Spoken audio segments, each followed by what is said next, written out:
But yeah, play now.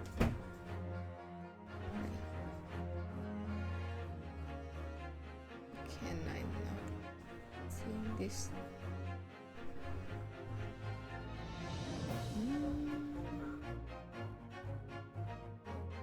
Wait. Okay. Alright.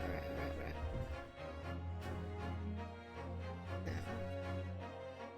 Yes, you should see this. Good.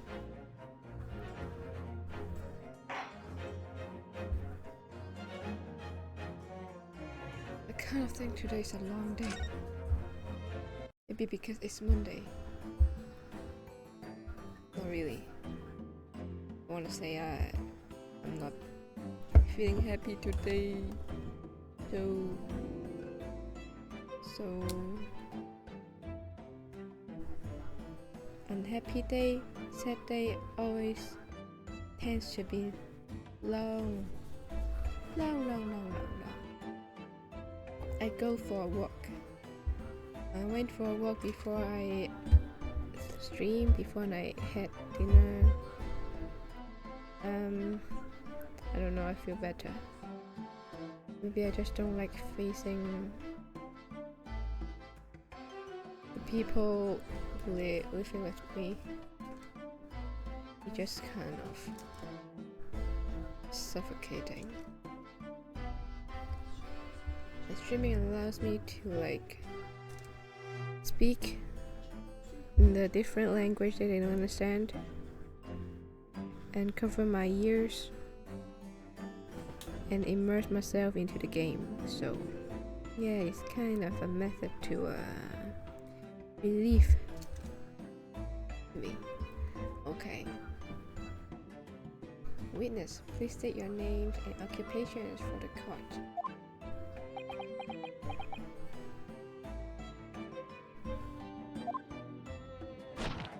Whoa. Constable Holy Beat. Sad. Nothing to report on the street. Sad. Oh, he's the policeman. So cute. Like a puppet. I'm Mr. Beast. Patricia's my name. I'm proud to say I'm this young town hero's life. Maybe Do you need less I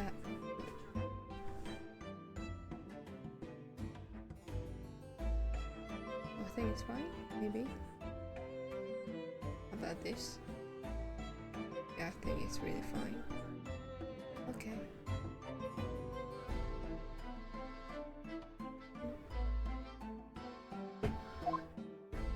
Oh, his wife? What's the story here? Well, in truth, we've not been married long. In fact, we celebrated our first anniversary only the other day. Oh no, it was your husband I was asking about. He seems tired. Not least surprising. Ours being an honorable occupation, patrolling the beat is the most demanding work in the world.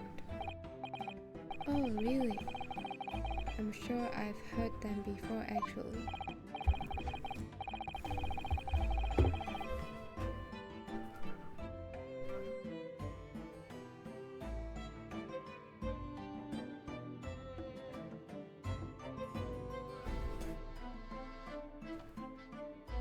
Indeed, apart from rare days off, our gallant officers trudge some 20 miles a day, you know. They patrol boarding houses, open pubs, collect taxes, survey the streets, check that meters are reading true. And you are responsible for keeping the streets clean and lighting extinguishing our street lights. There are a number of items on that list that don't sound much like policing duties at all. I would just be falling asleep on my feet. I'd have left long ago. It goes without saying that a policeman's primary duty is the apprehension of criminals. Even when he's off duty, the constable is expected to investigate and resolve any crimes on his beat. But the London Bobby is a man of honor.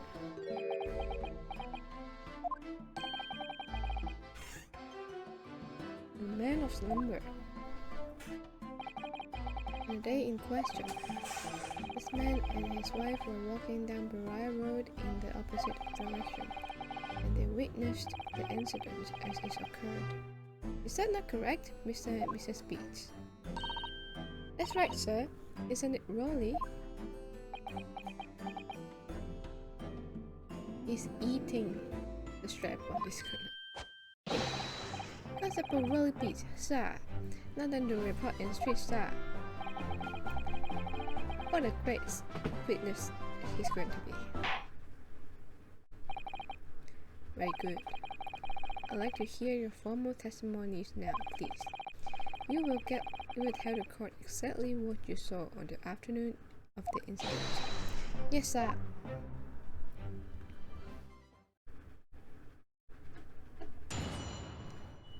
Okay.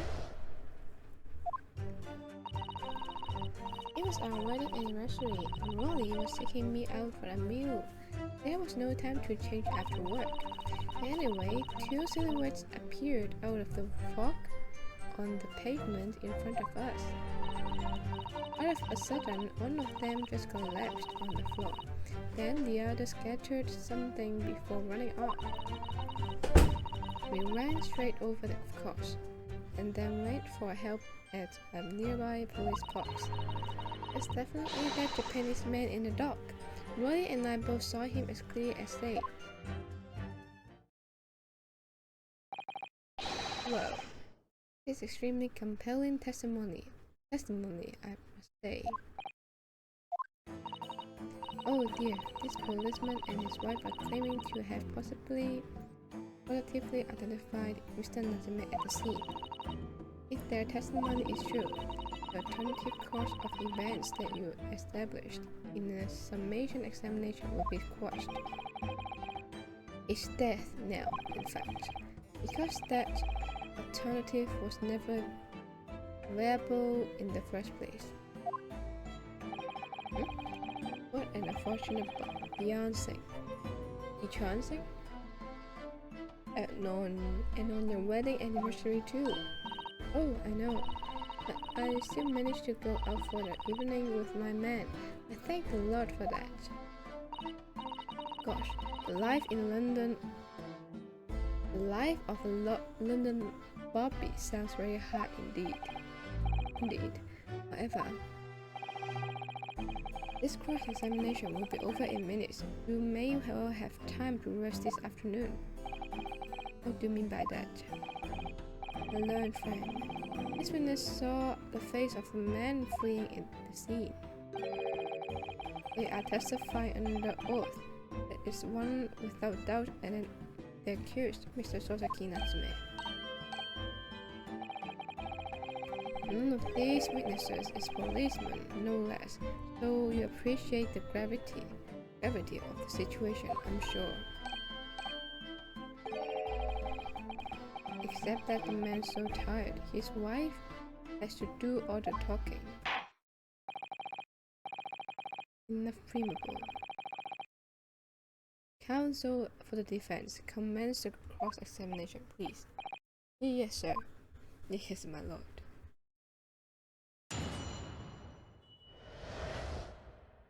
What the witnesses saw.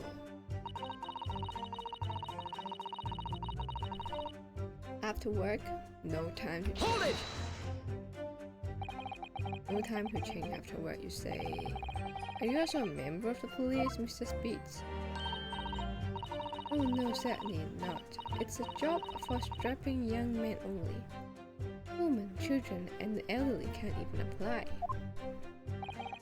Well, I think you can probably see why children and the elderly can't do the job, can't you?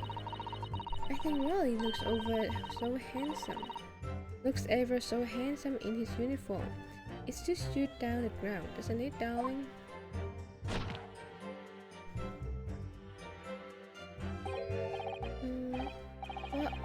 I just finished my beach.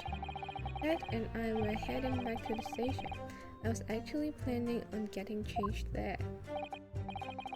Is he talking in his sleep? This is creepy. Oh no, Rolly, I much prefer you in uniform. Sometimes I don't recognize you when I see you in plain clothes. Oh dear, that doesn't seem healthy. Kindly adhere to the point. We were going to inform you after you had finished your beach for the day, correct? That's right, sir, yes. Although I was fit to drop, to be honest, after spending the whole day on my feet, policing is my life. Sir, as long as I'm the proud owner of this, I'll serve my city and my queen to the end. What's that now? My roaring card, sir, proves that I'm a London copper. It has the noble founding principles of the force written on it as a reminder to all the policemen of our sworn duty to patrol the streets of London town, and uphold the peace of the common man. Sir, and for such noble cause, I cover 20 miles every single day without fail and without a grumble. Because I know the clothing of my boots is all Londoner needs to hear to feel safe and secure. So fighting crime doesn't appear to come into it then. But sir, just on that one particular day, I was looking forward to celebrating our wedding anniversary. Mrs. Bates puts up with a lot being married to a puppy like me. I wanted to show my dear wife how much I care. Oh my gosh. Ugh. Oh, Pat. Oh, Rolly. Oh, what a charming couple. Their young love is such a joy and to behold. And a little over the top, perhaps. Alright, quite sweet actually, quite cute. Okay. And then kindly describe what happened next. Anyway, two silhouettes. That's right. They were coming towards us, walking up Briar Road in the opposite direction.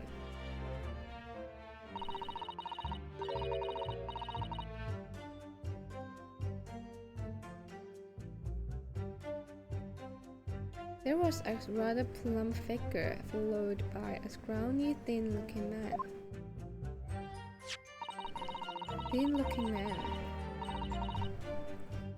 That does sound exactly the victim as pictured in this print, and like Mr. Natsume.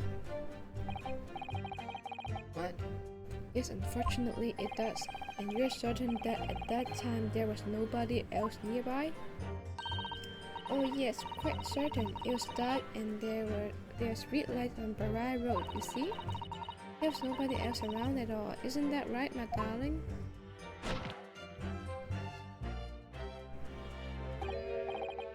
What? Oh yes, that's right. Of course, there was a light on the road.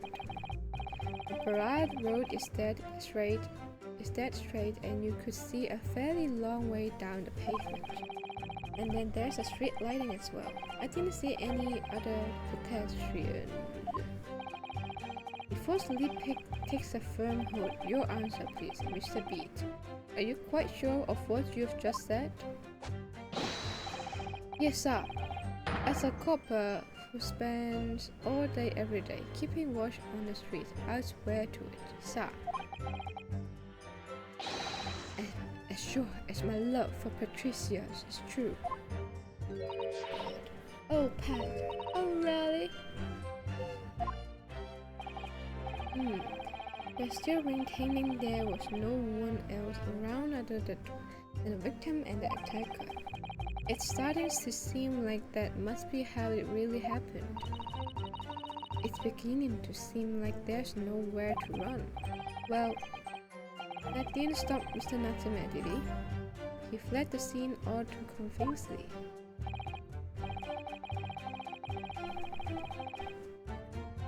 Vincent, thank you. I believe we have a reasonably clear idea of the situation just before the incident now, and what happened in the crucial moments that followed. I think this couple are like I don't know, referring to a kind of like a fairy tales. I don't know. The eyes always bling bling. All of a sudden, one of them just collapsed on the floor before running off. Hold it! Scattered something. What do you mean by that? Oh well, I couldn't quite make out what it was at the time. But then, when we got closer, we realized what it was. Didn't we, darling? I'm worried about his neck. What? Oh yes, that's right. It was some old books. I see. Old books. Yes, sir. The culprit had dropped a number of them, all around where the victim lay on the pavement.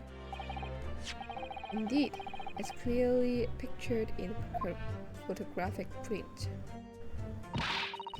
That rotten Japanese did that when he did the deed.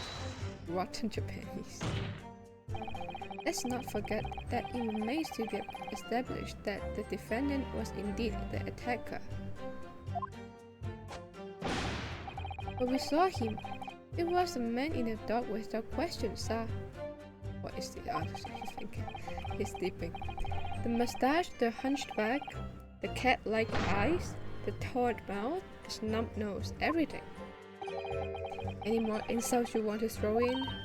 That's right, he looked down at that poor, defenseless woman with those terrifying, intense eyes, and then suddenly threw his books onto the pavement and ran away. I see. This is tough. They seem as though they are telling the truth here. May I remind the court that its ambiguous testimony comes from a policeman and his wife. Now please continue. Yes! Hold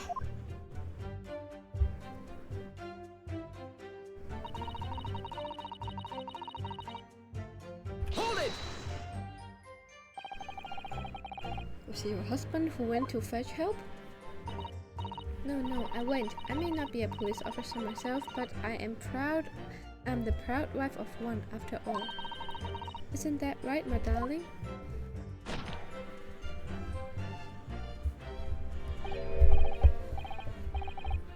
What? Ah, yes, that's right. I'll ask Mrs. Big to go. I was off duty by the point. But a Bobby is never truly off duty, of course, so I felt obliged to stay and guard the scene. Very laudable, Mr. Beach. Preserving the scene of a crime is a task of considerable importance. That's why I sent Patricia. You see, I told her where to find the right police box. Forgive my ignorance, but what do you mean exactly by the right police box? It depends on the crime's location, you see, as to who deals with it. Where the woman was stabbed wasn't actually on my beat. So I told Patricia to weigh the way to the police box for the beat the incident fell under so she could go and report it. Ran as quickly as I could and asked for help from the Bobby on duty. There's nothing more important than a couple in love working together, you know. And thanks to your swift response, the case was quickly resolved at the action of two model citizens. Oh please, you're making a splash, isn't he, darling?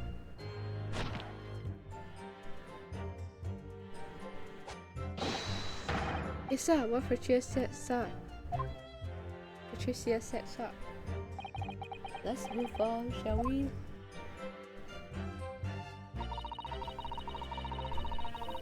Most definitely that Japanese man in the dark. Rolly and I both saw him as clear as day. Oh my gosh, I forgot to cue that. Sorry. I hate to admit, but on hearing the testimony, it really does seem as though Mr. saw what they saw.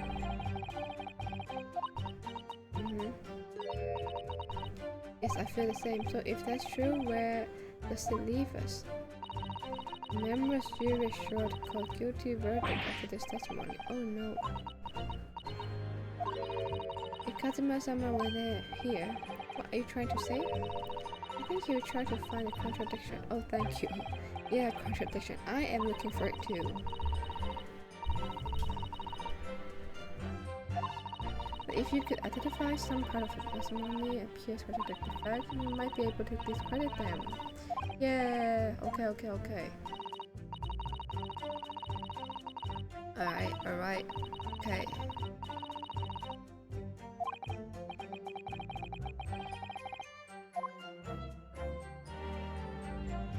I'm finished.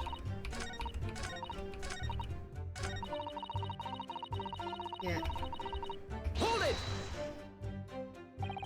But surely you wouldn't have been able to see his face by the light of the gas street lamps, would you? We absolutely could. Us Londoners have exceptional eyesight, I've have you know. Right.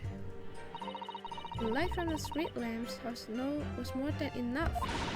And my husband already told you that the fog was only light, didn't he? Yes. And what of the fog? We're famous for it across the globe, I believe. It's an absolute menace to those of us who have to live with it, of course. Oh, it is. When it's thick. You can't even see the hand at the end of your own arm. Yes, alright, I take your point. Now, would you stop shaking your husband's hand? The constant fog makes our eyes very sharp, see? That's why we can tell you for sure, certain that it was the two Japanese men we saw. Can't we, darling?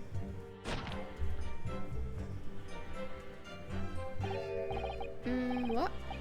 Yes, it was. Accused, no mistake. The moustache, the hunchback, the cat-like eyes, thought out as the unmistakable, sir. As far as this couple's testimony is concerned, there can't be any question. It was Soseki-san who saw running away from the scene of the crime. Mr. Lawyer, sir, can I ask you something? Let me drink some water, quick.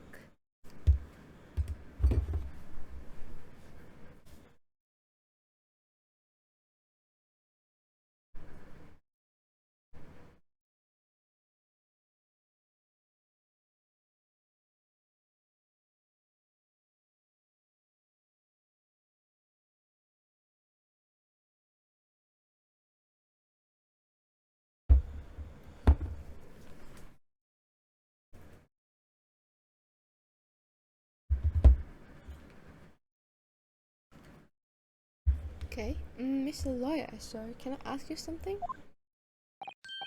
Oh yes, of course, what it is? Well, you keep asking us all these questions about everything we've told you, so... It seems like you don't believe our testimony. Is that right? Is it? Well, out of it. She's so cute! And her husband is so young couple, really. I think so cute.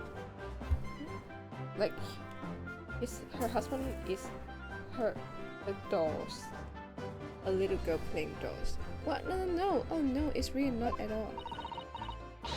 My husband is a policeman, remember? And I know what I saw. I remember every last detail, everything Oh, I know, what about the books the man dropped? I could tell you the names of every single one. Every single one. And you dare to question how reliable my testimony is. That will do, Mr. Speech. No, I won't do it all. That Japanese lawyer has no idea what I'm capable of. Even if I decide to forgive him for insulting us, don't think for a minute that Rolly will. I really didn't mean to cause offense. Please put your husband's fist down. But perhaps you would like the opportunity to supplement your testimony, Mrs. Beach? Might that appease you?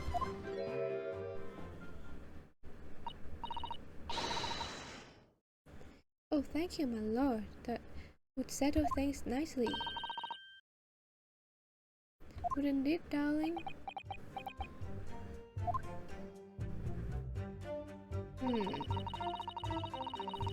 I could even tell you the names of 4 books he dropped at the scene. Okay. Let's see. Tell me. Yes, we know that there were books dropped at the scene of the crime, as you say. Those purchased by the accused at the nearby second-hand bookshop on the day in question. After I've been to the police box for help, I decided to have a good look over the area for good measure. I'm the proud policeman. I'm a proud policeman's wife after all. I did it for Raleigh. And what was your husband doing at the time?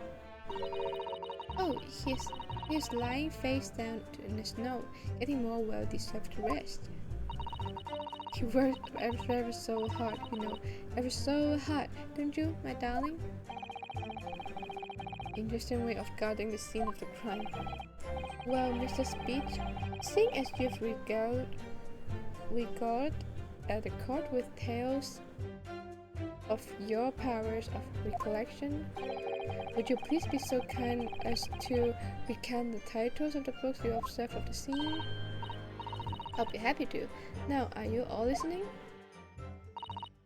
There was the picture of the Monsieur, somebody of other, what's it yearnings, a meal for someone, and last was definitely thingamy something. Alright, something. You see? Yes, I see there are 1 or 2 holes in your memory. Oh well, they were along those lines, I'm quite sure. There were indeed books found at the scenes with titles along those lines, as you put it. Well, what did I tell you? So I think it's very mean to the way you've been implying that my testimony can't be trusted. Don't you agree, darling? Anyone who upsets my Patricia will have me to answer to. Oh.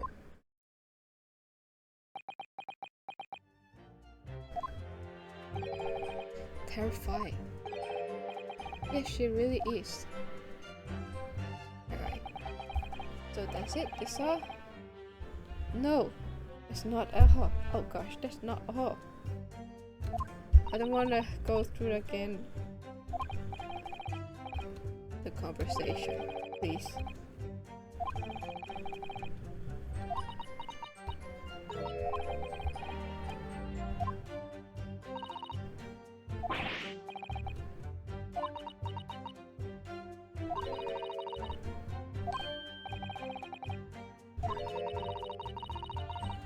Please, let me go, please.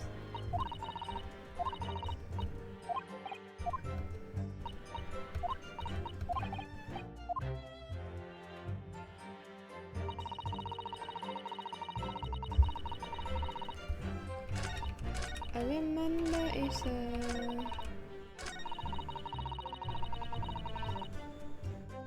3 books. Yeah.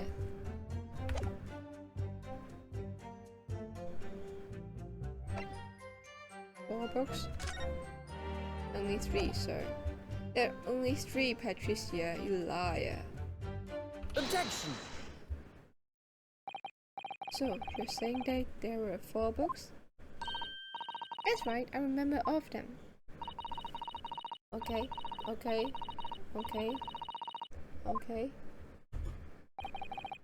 I'm sorry, Mrs. Beat. But there's a fundamental flaw in that statement of yours. Oh no, well, what flaw? Simply that the scene of the crime, there were only 3 books, not 4. What? Have a good look at the photographic print of the scene of the crime. As you can clearly see, there are only 3 books. But no, that can't be. I saw them. Oh, I know what it is. Yes, you can't fool me. Sorry.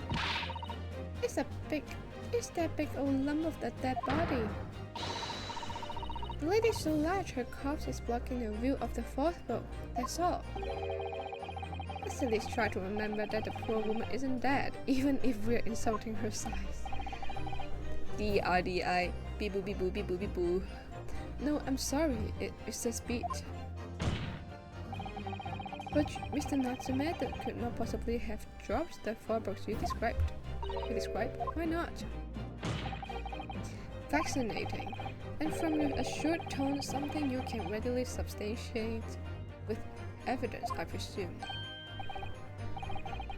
Ah, evidence. How so? You present evidence, substantiate your claim, or withdraw it. Of course I can. Please, 3 books. Mr. Natsume only bought 3 books. Take that! The evidence is right here, in the form of this bookshop receipt. From your books? Yes, this receipt details Mr. Natsume's purchases that day. But as you can see, only 3 books are listed. No! Therefore, Mr. Natsume would have only dropped 3 books at the scene of the crime. Which means that your powers of observation, madam, cannot be relied upon.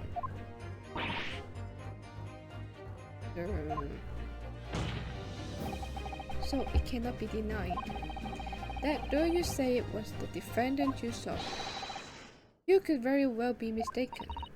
Oh no, oh no, oh no, oh no, no! Objection!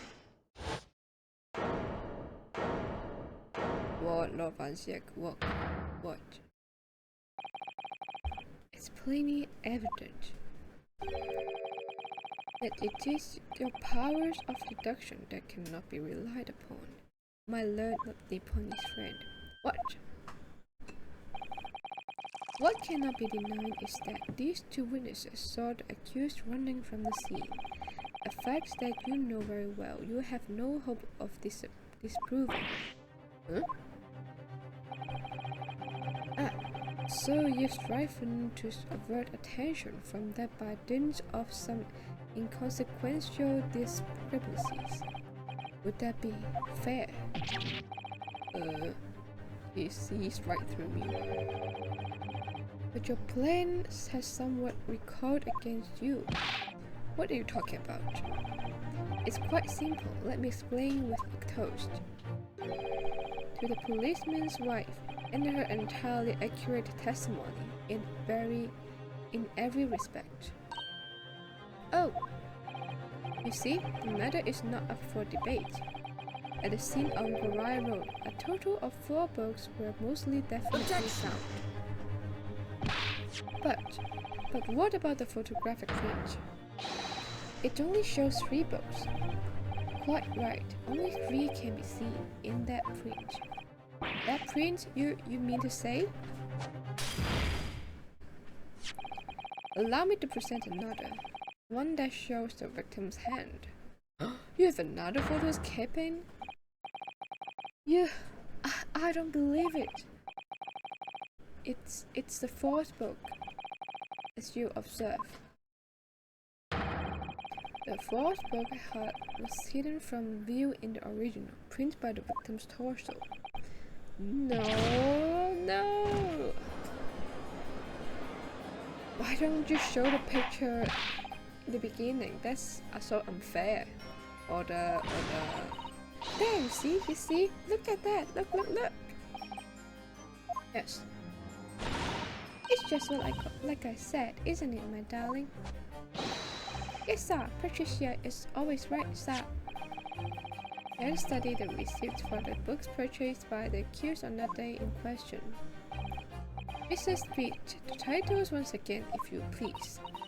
Oh yes, of course, the picture of the monsieur somebody or other. The picture of Monsieur Lecoq. What's its yearnings? Canterbury yearnings. A meal for someone. A meal for Gabrielle, in fact.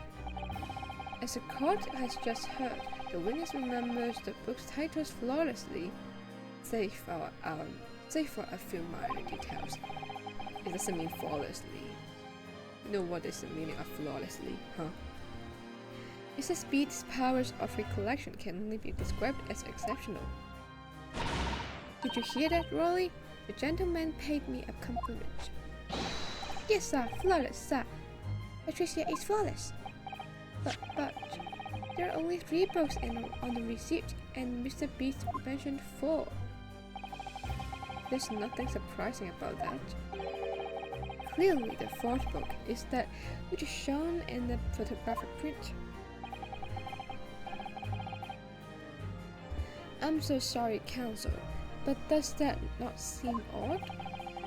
Why should the 4th book be omitted from the receipt? It's not odd at all, my lord. As a photograph clearly shows, the 4th book was found in the victim's clutches. In other words, it belongs to the victim. The victim was holding her own book? I wonder what became of that 4th book. Obviously, it wasn't overlooked by the investigating officers at Scotland Yard. I have it here as evidence. You will submit that and the aforementioned photographic print to the court, please, Counsel. My pleasure, my lord. You son of a bitch.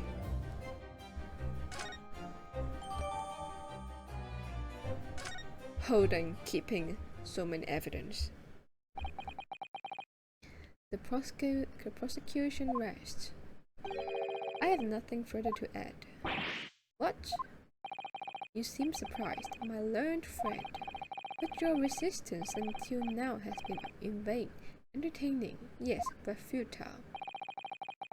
The spurious longer route to the accused lodgings that you tried to establish in your examination, and your attempt discrediting of the witness's powers of recollection in your cross-examination.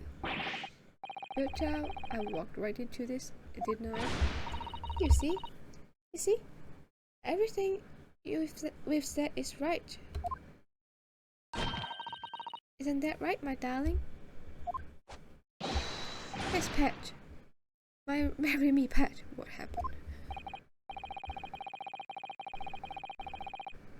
So perhaps the ladies and gentlemen of the jury would like to reconsider their positions? Should the court waste any more time on this Nipponic travesty?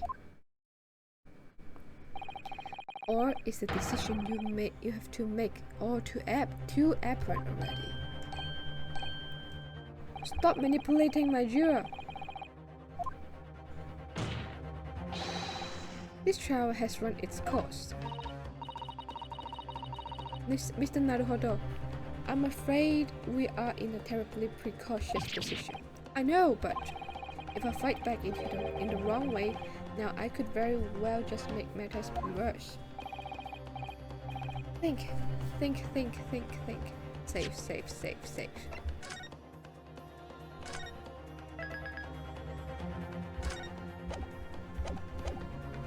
Okay. Let me see a court record first,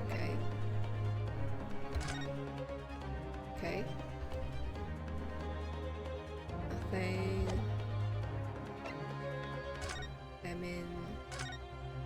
Lion's Pride. Oh. Look at this!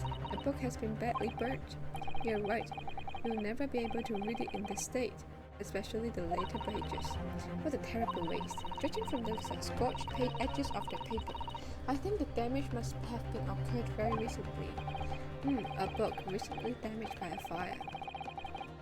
Why does that seem to raise a red flag to me? Alright.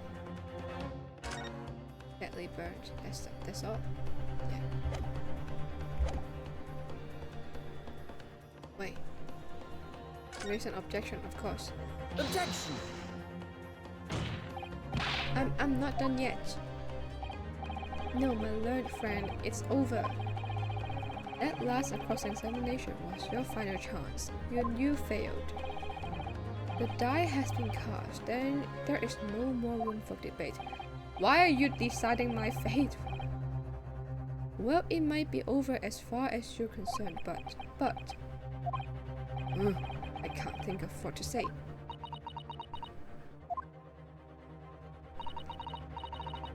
If I may, Lord Vanciax, it seems somewhat boorish to close down the debate at this point. Your insignificant little eastern isle must be a lawless hole indeed. For a lowly judicial assistant to have the audacity to intervene at a moment like this. Oh. I am, to my shame, still a very inexperienced lawyer. So you will have to forgive me, but I consider my assistant's advice essential and her opinions invaluable. Don't look down on my assistant. Mr. Naruhodo? One of this land's great guiding principles is tolerance, so the court will hear you, madam. Go ahead, Mr. Sato, please. Very well. Pray, what insight can you give us? What have you all overlooked in this matter that you see fit to pursue further? Well, the court has been presented a new evidence, but only after the last cross-examination finished. I see. You believe that this new evidence warrants further examination, do you? Mr. Naruhodo, what do you think? It's just possible that this new evidence might be the decisive proof we've been waiting for. The judge is sure to ask the members of the jury to announce the leaning of the judgment. And of course, he's sure to ask you to explain what the crucial piece of evidence is and why. So we must take the opportunity to examine the newly presented evidence. I just examined it. This is it. Mr. Sato-san is managed to witness a last chance. Here. Can let it go to the waste. The defense wishes to present evidence, my lord. Very well. The defendants will present one further piece of evidence. Apparently profound insight. And overlook this one. Present. Take that! The evidence in question is what we can see from the newly presented photographic print of the crime scene. And the fourth book found in the victim's head. Objection! We've already discussed the fourth book at length. Other than it being the victim's grave at the time of the incident, no significance has been attached to it. Pursuing the matter further would be a flagrant waste of the court's time, as you well know. Yes, I'm afraid, counsel, I must concur with the prosecution on this matter. When I afforded you this opportunity, you led the court to believe that the evidence in question contained the hitherto undiscovered clue. So I must insist that you elaborate, counsel. You will identify this clue at once. Do I make myself clear? Oh, yes, my lord. It's, Mr. Naruhodo. I believe that the prosecution is trying to avoid a thorough examination of the evidence, which means you may very well be on the right track. Yes, I think you might be right. So, counsel, precisely where is the vital clue? Alright. Here. The burning part, huh? Such a pity. And you see the flicking down edges? I think that sure size damage occurred relatively recently. Book damage definitely rings a bell. Present. Got it! I would ask the court to observe the back of the book in question. Back? What do you... With gracious! It's been burned in the grips. So we have to ask ourselves, why was the victim clutching what is clearly an unreadable book?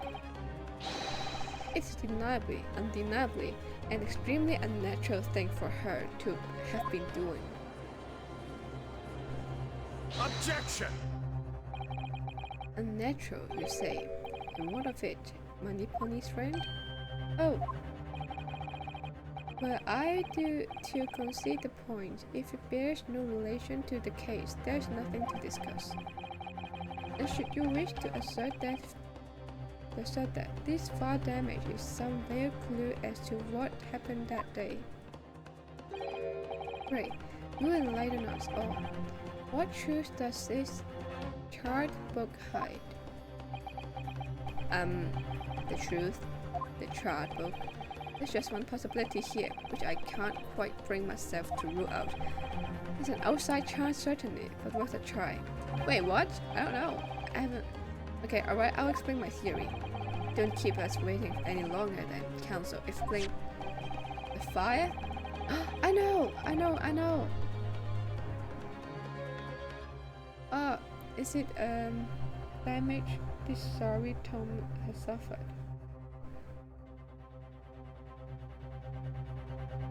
Not the shop? Its contents? Wait. I thought it was in you know, Mr. Natsume's lodging. You know, there was fire.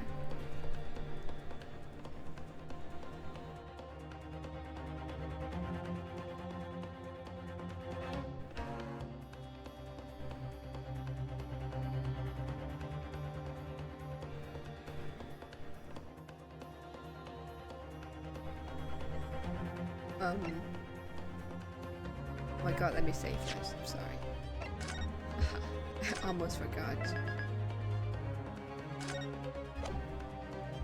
Okay. From the fire damage this story has suffered, its content. Oh no, I mean its owner. My lord, the burn of the bag reveals a sudden truth about the book's owner. I beg your pardon? But we already know who the book belongs to. The victim is gripping it in her hand as she fell to the floor. After all, it's obviously hers. The question of how this book came to be in the victim's hand has yet to be answered. However, as to the question who the book really belongs to and where it originated, the defense has very credible answers. Good gracious, how can you possibly? Very well, I'll play along with the futile attempt to delay your inevitable demise. But do remember, a member of the jury may well burn you if your little gamble goes awry. Counsel, the defense's response here is very likely to influence the final outcome of this trial. So tell the court, who do you claim the owner of this burned book? Mr. Garudab spoke. Is Joanne or is John? We should try Mr. John first, I think.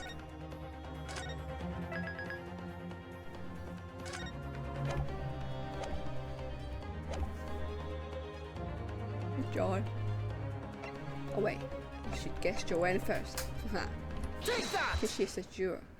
The answer is that the book belongs to the couple right?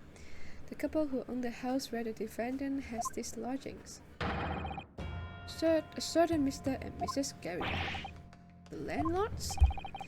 And whether this is some extraordinary coincidence or some kind of fate at work, I don't know, but... Of all the people in London, one of the 6 chosen of jury duty is this courtroom today. It's none other than Mrs. Garrett herself. Oh my goodness, me? I think you must be mistaken, sir. I'm not Mr. Garrett's wife. I'm his maid. I am his maid. Things would be much easier if you could just drop the pretense. Alright then. How about a simple question for you? Have you ever seen this book in Mr. Garrett's house?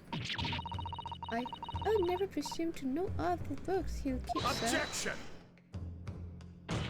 Shut up, Lavanciax, it's not your turn. This is an outlandish behavior. The woman is the accused landlady, you say? You implicate this hardworking member of the public. You besmirch her without a shred of evidence. Your actions are unforgivable. Objection! This is not mere conjecture. The defense happens to know that on the day in question, at almost exactly the same time as the victim was stabbed on the pavement below,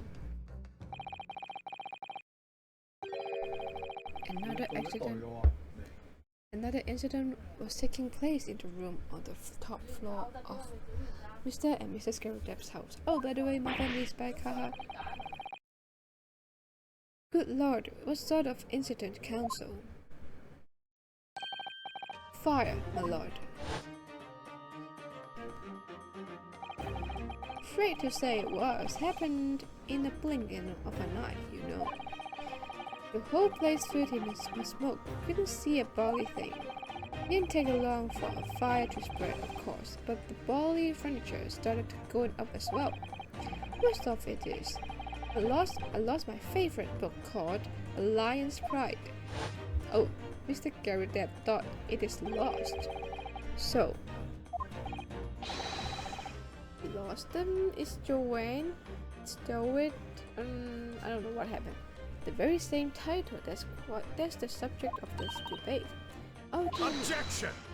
How come it now is in the victim's hand? This is reasonable. All you've told the court is that the book by the same name was involved in a fire, in which case it would be reasonable to assume that it was burned to ashes.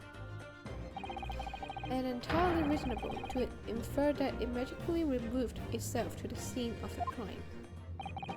Perhaps it would make more sense if I told you that the cause of the fire was marital discord. Without going into details, it appears that Mrs. Garrett was considerably enraged. Apparently, she continued to attack Mr. Garrett even amid its flames. Oh, how awful!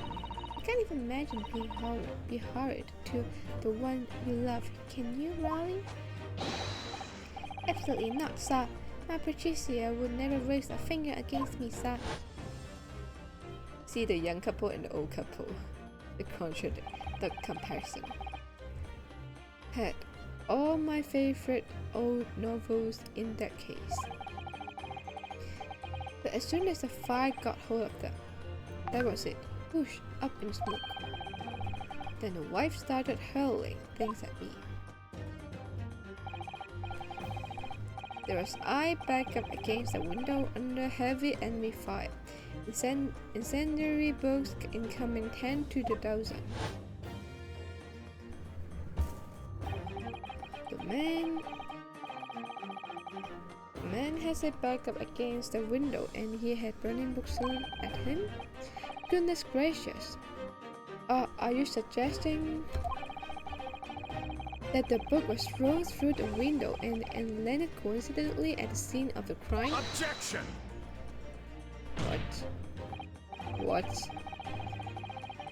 No. A thorough investigation of the surrounding area was conducted the very evening incident, and there's no report of the Garrett's window pane being broken. That's quite true. We also saw no sign of broken glass when we visited the Garrett's household. But is it not conceivable that the window was open at the time not even remotely? Let us not forget the season, the chilling weather that accompanies it. But the smoke, there's smoke, you know. No Londoner would ever leave a window open in the middle of the winter.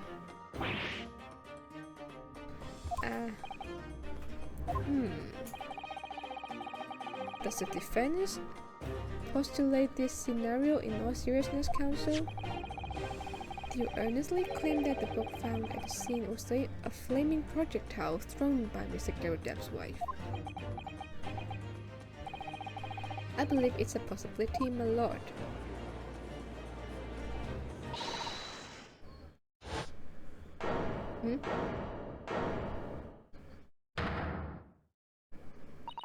Well, I hope that everyone can see you for what you're now, you little French trickster. Why me? You call yourself a lawyer, but you are just a coward, mean coward. Really? Claiming that our little chief set the whole neighborhood alight, honestly. Implying that I'm merely posing a maid for appearance's sake. How could you? It's nothing to do with my Beasley's case. Not any of it. All you've done is solely our family's name. No, I assure you, that was never my intention. Dragging an upstanding citizen name through the mud simply to divert attention from your failing defense. I should box you. I should box your ears. That's what I should do. It's utterly unforgivable. Too right. Here we go. How long have we sat here now, listening to this Nipponi spouting out his fancy foreign theories? But think about it. At the end of the day, the only person who could possibly have stabbed the victim is that the little hunchback with the mustache. And he ran away from the scene too. I do declare you're right. It's true. Yes, what did I tell you? Makes sense to me. Sorry, what was that? What's that? Well...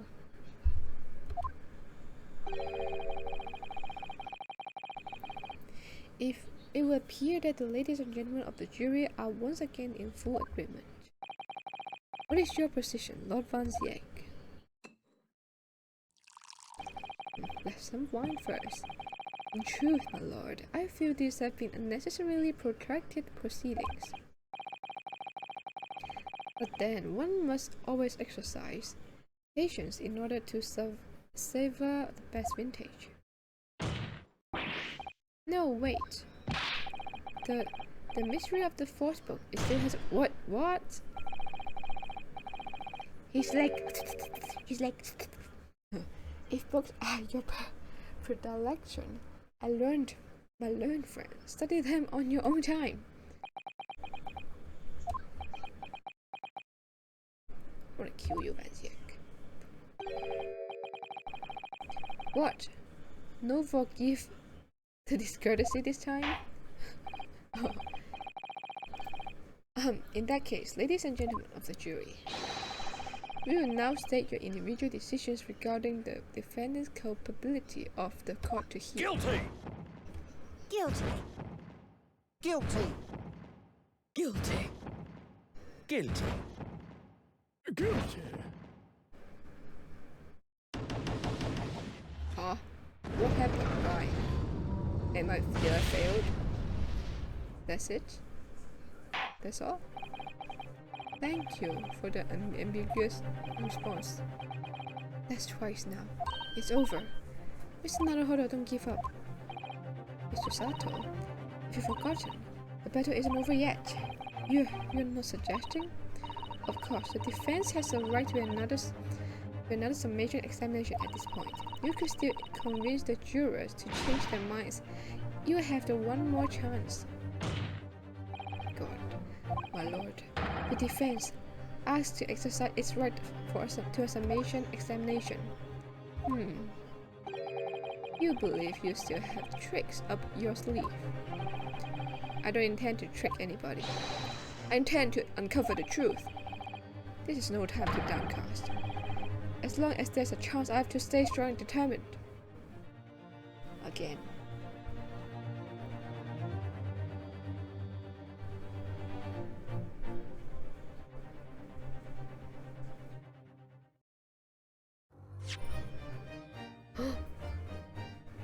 Or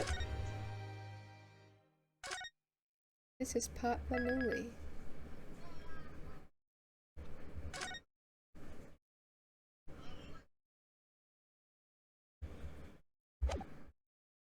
I keep going. Maybe I do. Oh my god.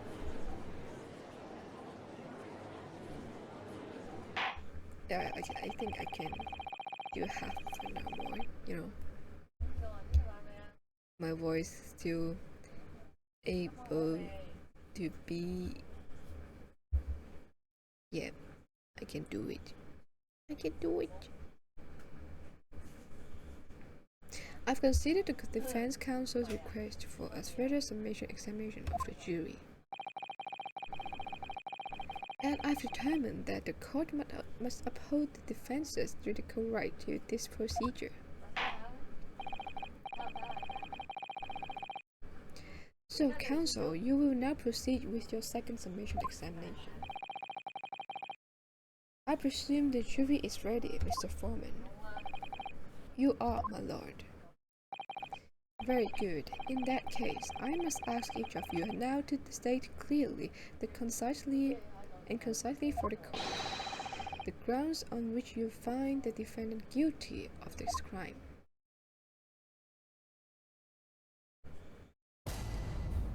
Judicial findings. The juror's contentions. The accused left behind evidence at the scene, did he? Those 3 books of it. If there's some novel alternative explanation about how the victim was stabbed, I might reconsider. Even if the woman was throwing books, it can't be related to this crime if the window was closed, can it? Dearie me, it was only a little book, hardly life-threatening, even a direct hit. What a direct hit? Look, I just want to get over this. If I don't bring home some pay tonight, I'll be a tiny bit of trouble. Come to think of it, we had a fire at home a while ago. It gave me a sneezes.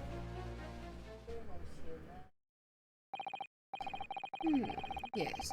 Considerably more tangible argument from all members of the jury this time around, it seems. With the one notable exception, of course.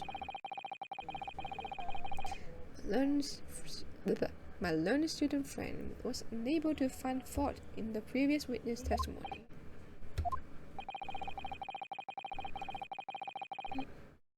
So the court must accept the fact that it was indeed the accused seen fleeing from the scene.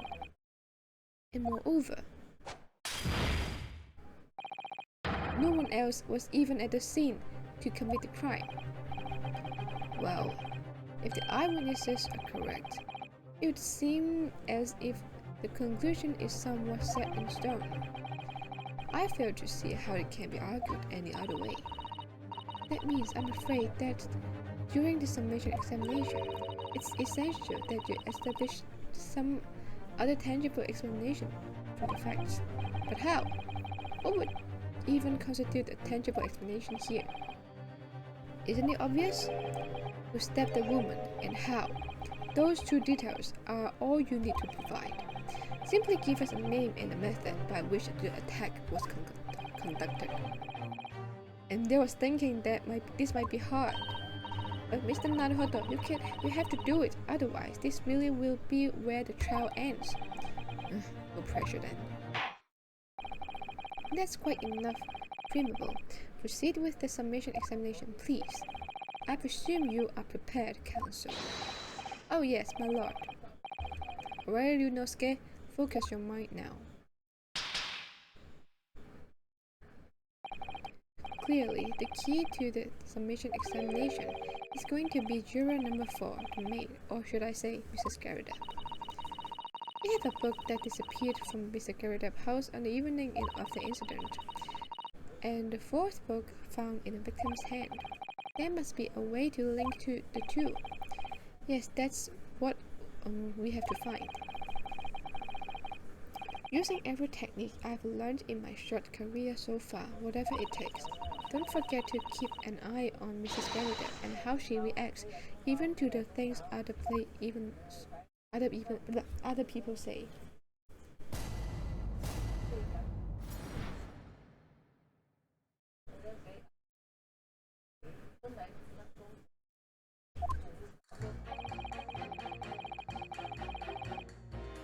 Eh?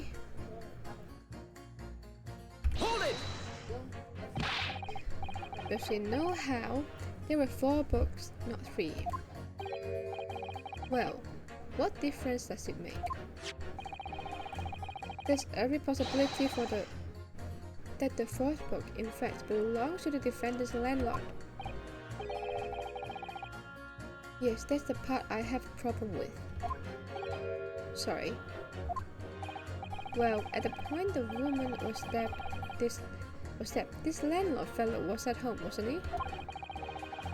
Enjoying a furious scrap with his wife or something, you say? That's not exactly how I put it, no. Well, anyway, the point is the fellow and his wife were somewhere else when it happened.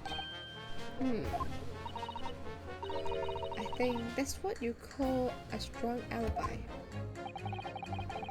So it couldn't have been the landlord who did it, which only leaves the Nepalese fellow. Honestly, I can't see what all this palaver's about.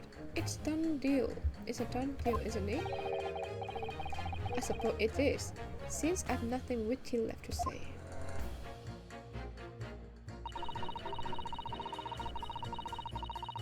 If there was some novel alternative explanation about how the victim was stabbed, I might reconsider. Wait, sorry. Killed! I mean, what? Hold it! So, might be willing to change your decision, you mean? Oh my, such delight on your face, but I'm afraid I shouldn't be swayed by emotion. But despite what you may think of me, I am a very modern, metropolitan, and rational woman. That's right. If one reads the morning papers, it's all forgotten by tea time, isn't it? So why read them in the first place? You see, modern, metropolitan, and rational thinking, wouldn't you say so? And not at all extreme. As I say it, an overwhelmingly suspicious Japanese man has been implicated by overwhelmingly strong testimony. So, despite 1 or 2 minor pursuits, I do declare that the man is overwhelmingly guilty. Modern, metropolitan, and rational logic, wouldn't you say so? Overwhelmingly. But us modernly girls are always delighted to embrace new facts, you know? So I'll be only too happy to consider it an exciting new theory if you could come up with one. I'll be happy to do that too, if only I could. Let's do our very best not to disappoint the modern and metropolitan young lady. Right, I'm glad you omitted rational there.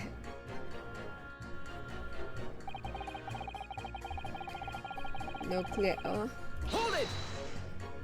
extra clear. But what about the possibility that the window was open? What about it? I mean, there's just no way it could happen. How can you be so sure? Prosecutor fellow over there said it earlier, didn't he? Windows in London are no joke. You don't want to invite that sort of cold indoors. So no, that window wasn't open. Us Londoners like sitting by the fire and staying warm, see? But you couldn't categorically state the window wasn't open, could you? It just wasn't. They wouldn't have to open it. There was a point in even having the windows, huh? Counsel, you really can't refrain from childish bickering. Oh, sorry. Somehow I need to show there's an undeniable possibility that the window was open. because this young man isn't going to budge otherwise. Okay, this one insists that the window wasn't open. You. Hold it! Mrs. Scary Dad. But the little book was on fire at the time, was it not? With the flames of love, I will have you know. There's really no such thing as a loving incendiary bomb. Well, he brought it upon himself. It's playing with fire to betray a fiery love, isn't it? Well, don't you agree? Oh, well, any kind of betrayal is certainly a bad thing, yes. I think the argument might have arisen out of your misunderstanding, Mrs. Garrett.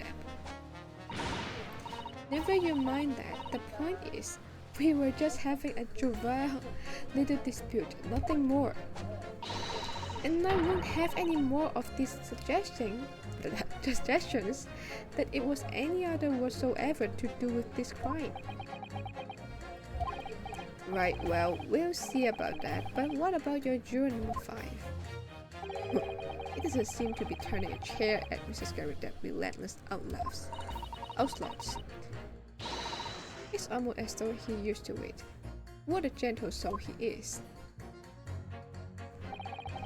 Yeah, you want irony? I know. I'll let you go. Hold it! You just want to get this over with? How can you sit there and say something like this? A man's future is at stake here. Well, him and me both then, like I said before. What? I told you already, I'm a day laborer, aren't I? If I don't bring home some ladies with me tonight, you'll find me floating face down in the Thames tomorrow morning. What? You heard me. My missus isn't one to mess about. You know, she can be fierce, believe you me. Another shining example of marital bliss then. A situation like this cropped up the other day. It was, well, you know, it's funny, but I can't quite remember, sorry. It was too frightening, that's the thing. I must have blocked it out. What? Helpful. I wonder if Mr. Beat will ever be dragged into the Thames by its scarf. Don't even go there, Mr. Sato. There must be some way to jog his memory about this. Okay, about you. Come to think of it, we had a fire. Give me sneezes. Hold it! Does that have anything to do with your decision about the defendant's culpability in this case? Sorry, what's that? You'll have to speak up, lad. Oh. Could you tell us more about that fire? It was last winter. My grandchildren baked me a lovely bake on my birthday. It had 75 candles on the top. It did. What a sight to behold it was. You put candles on a cake? Was it like some kind of devil worship? Of course not. It was an angel cake to celebrate my birthday, obviously. It seems that a common custom here in Great Britain, Mr. Naruhodo. Anyway. Oh, I need water. I really need some water.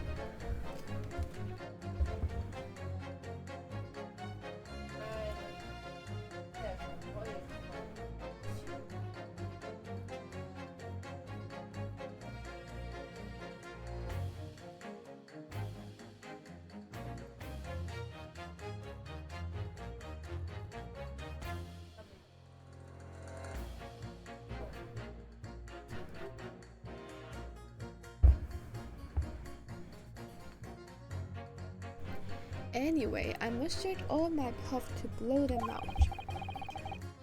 Only I must have blown wrong somehow. The flames didn't go out, but candles went flying all over the room. The furniture caught and everything went up. The whole place filled with smoke. Definitely sounds like devil worship to me. And by the sneezes, I presume you mean a cold. But how did you catch cold from the fire? What a fiasco it was, and my grandchildren, bless them, threw water over me as they tried to put out of the flame. out the flames, and then because the whole room is filled up with smoke, of course, we had to open all the windows to clear it. The windows. The biting winter air rushed over me like the devil dancing on my grave, indeed. I got a terrible cold from it. It put me in hospital for a while. I would forget that birthday in a hurry. I knew it was the devil worship all along. But something about this old man's story is playing on my mind for some reason. I can quit now, we can quit now. Windows. Smoke. Oh yeah, we have to know who.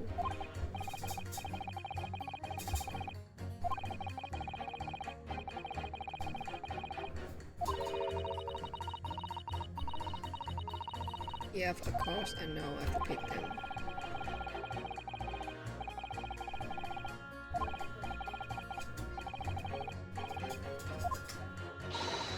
That's the spirit. God, right.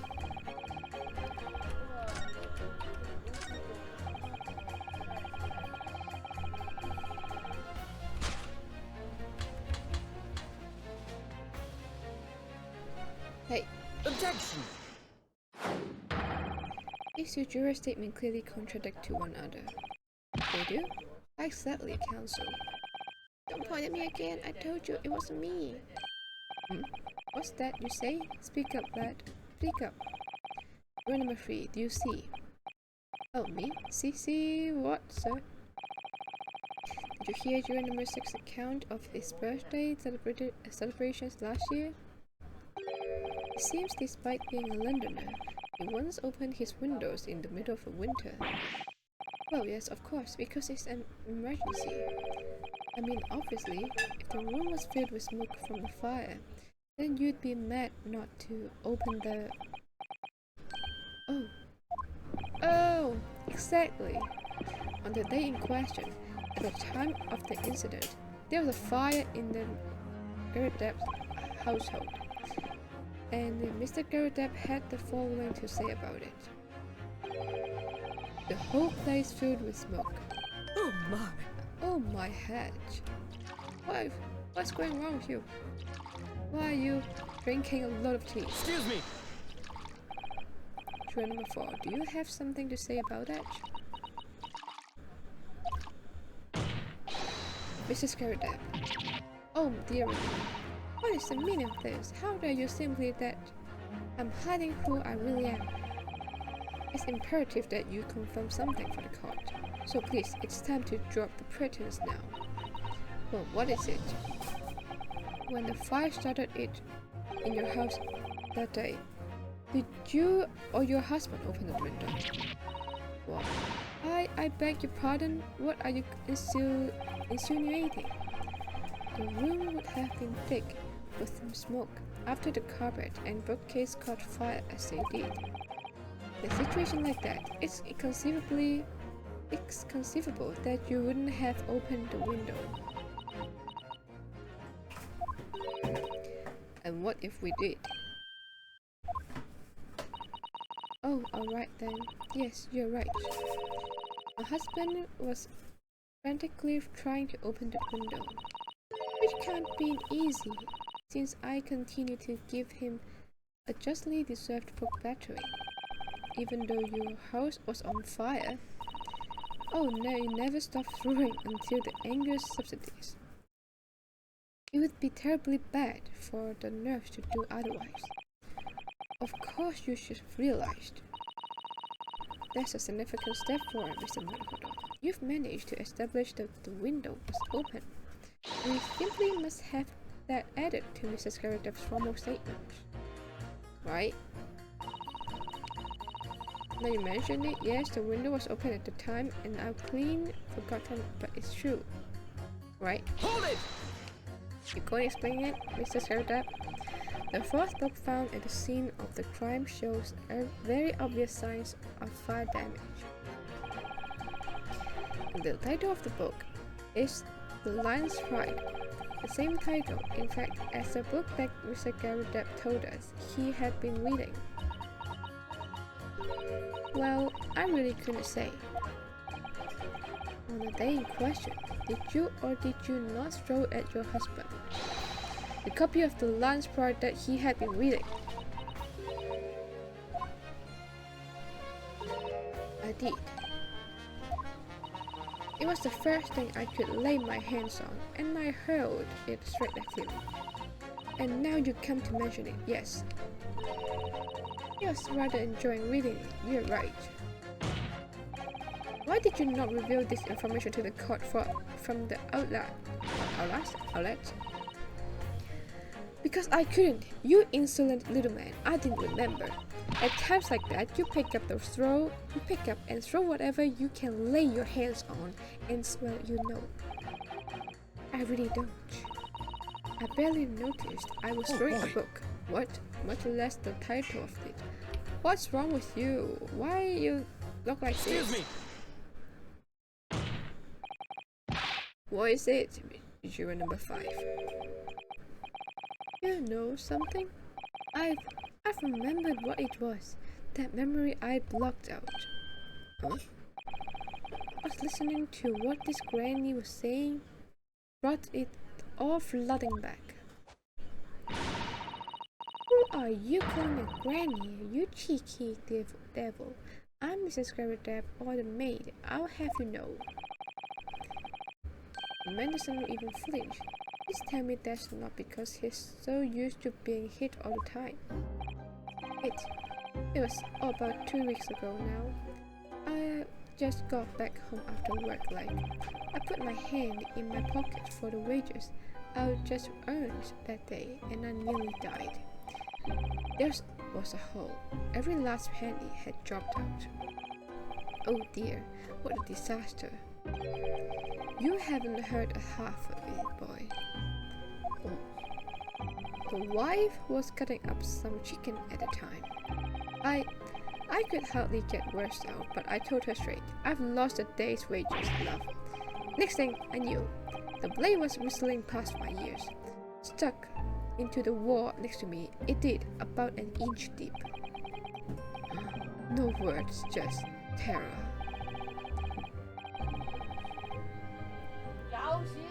I could smell it then. You know, that god-awful stench of the Thames. I was sure I was going to end up face down in the muddy banks that night, I can tell you. Now, that's a real disaster, isn't it? I'll never use the word lightly again. Anyway, the point I'm trying to make is this. When women lose their rag, they'll throw anything at you. Knives, hatchets, hammers, you name it. Mr. Naruhodo, you mustn't think that all women are so short-tempered and unrefined. No, I wasn't thinking that. I was thinking that. Throwing household objects at people is, well, it's so uncivilized. At least attack with honor, using a bow or the like. What attack? Who are you going to attack? Never mind. Anyway, this man's words could be rather significant, I think. Alright, we'll come back to bow the arrow and everything later if I dare.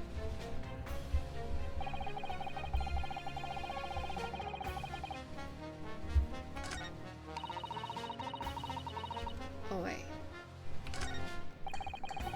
Let's ask him. Hold it! Was ready for a kitchen knife at you? That's right. She was chopping meat with it, with a tiny edge on it, believe me. Still, it's all memories, isn't it? It started with that smile she threw me when we were courting. And since then, the list of things she's thrown at me has grown along with our relationship. There was a cup, then a glass, then a pot, a kettle, a chair, a wardrobe, a cooker, a bathtub. What? A bathtub? Your wife must be even beefier than you. And things came to the head last week when she threw me right into the Thames. Still, she's not so bad when she's calmed down. She's a little sweetheart, really. I'm so happy for you. If you want to know what I think this whole idea of ladies first that we're so obsessed with in this country was thought up by some clever lads who'd been tossed in the Thames a few too many times by their wives. That's a very interesting theory. What a terrible thought. Sensible? No. I mean reasonable. On the face of it, this juror's statement just sounds like a really extreme anecdote. But I think it might turn out to be an extremely powerful weapon I might be able to use to make the juror accept an alternative explanation here. Alright. Wait. Am I now have to pick another one now?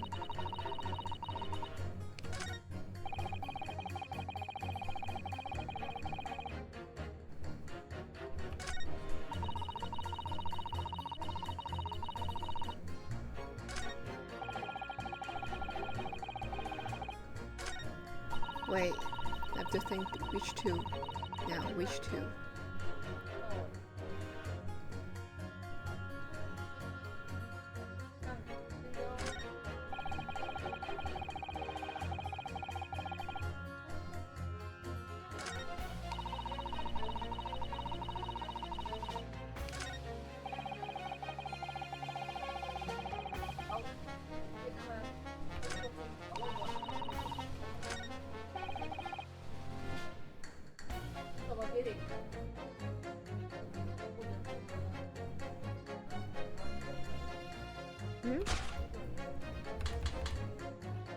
Maybe these two? Objection!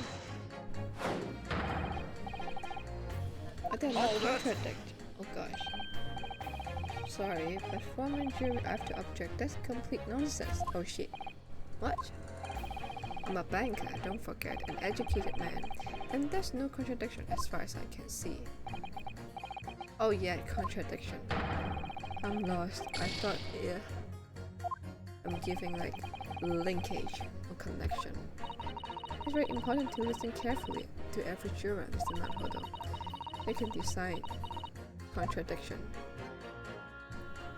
We save once again.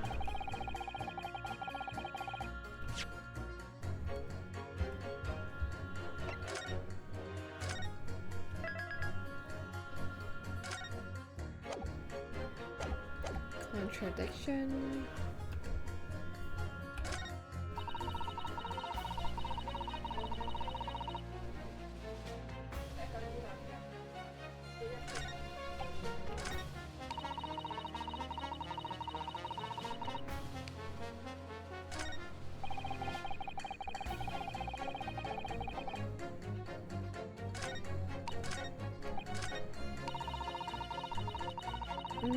I have to know what this Hold it! said. I remember.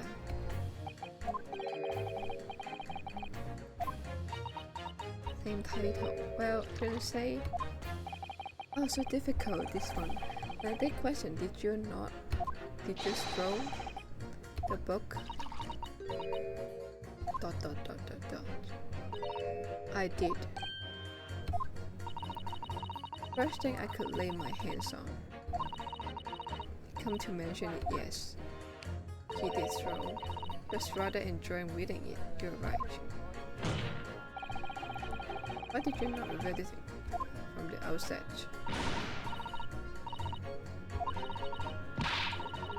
Okay, nice, throw the book. Okay.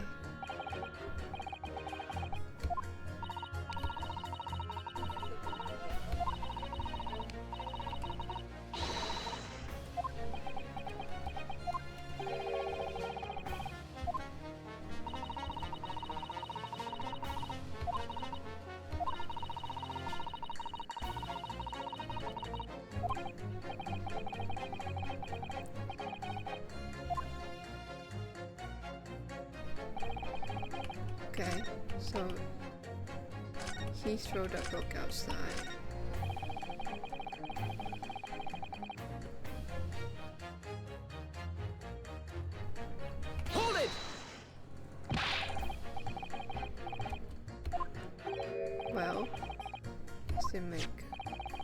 every possibility the fourth book in fact belongs to the defendant's landlord. Yes, that's the part of probably. Sorry. Well, woman was stabbed. This landlord. Oh yeah, this landlord is at home.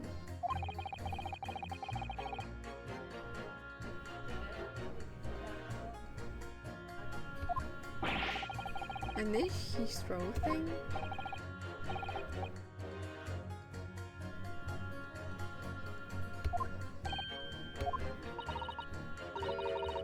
Somewhere else.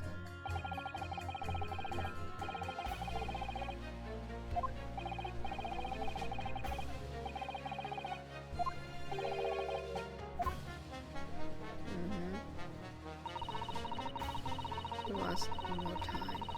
So juror number one, the summary of juror one is when the thing is happening, when the victim is being stabbed, landlord is at home and his wife was at home. So it must be that's me.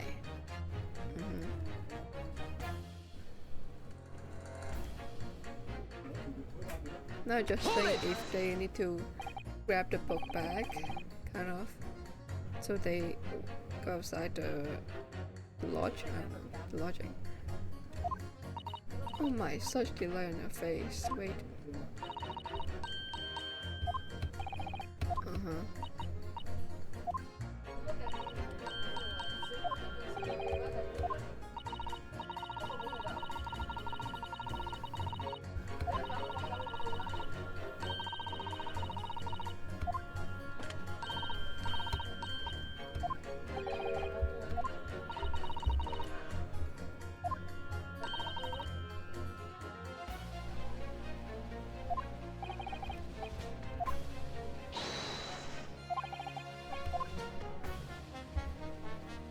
Not really.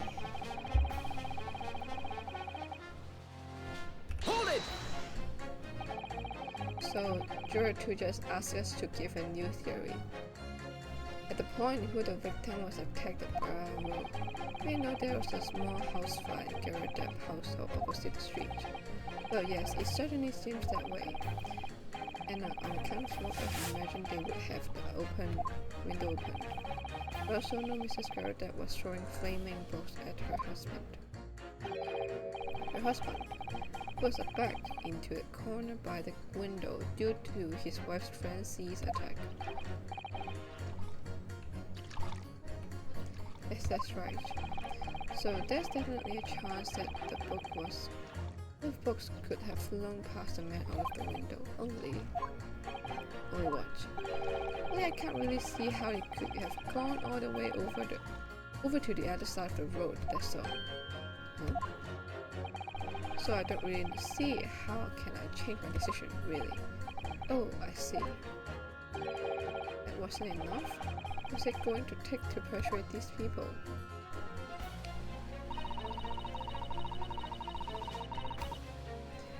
Yeah, she admits, and then she admits she threw the book outside window. He thinks it is not possible to throw the books over the pathway. You say every woman can throw anything to you.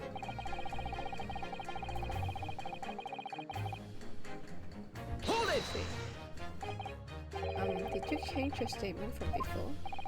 Well, yes, it was one of my most memorable birthdays. You see, I couldn't let it go be unremembered. I'm sure the defendant will be delighted that you're using his trial to explore your past.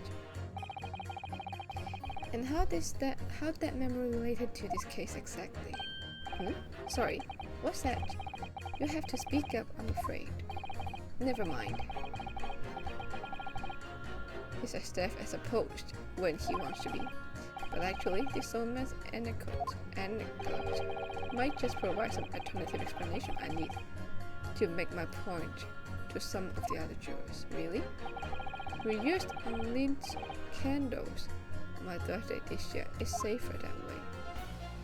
Oh gosh. Yes, the guard that made is significant to the craft defense. Alternative explanation. Go back, go to.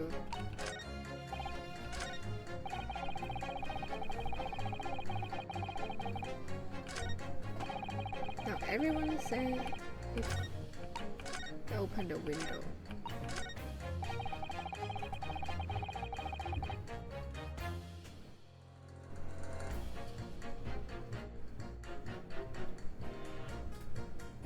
Hold it! No. Oh no. Gosh. I pressed the wrong thing. Yeah. I'll pitch you.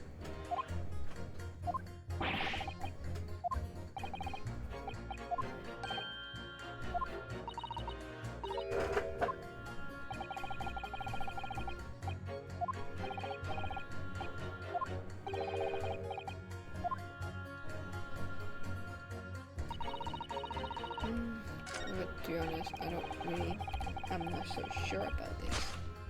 Let me try.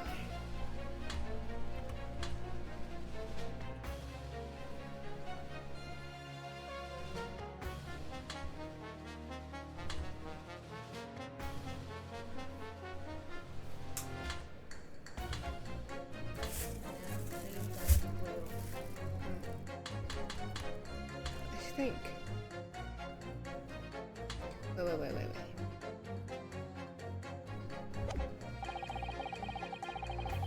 May I try that join with 2 first.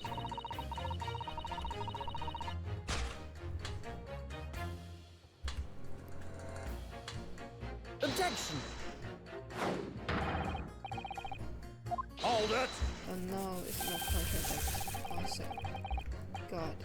Alright. Go back. Nonsense. Very difficult.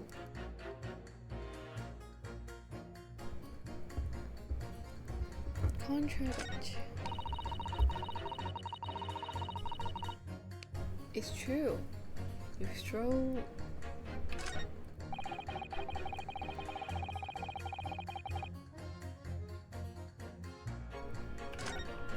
So now.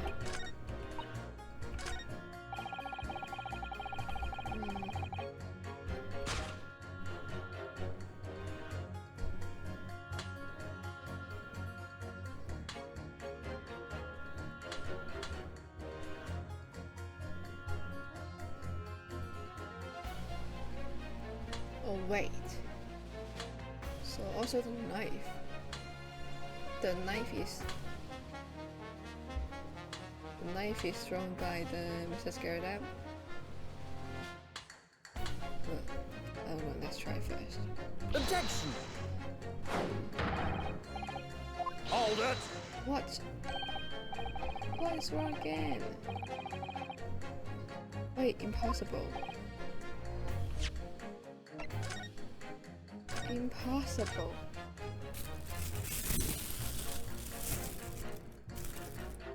I don't believe it. Impossible. Something's wrong here.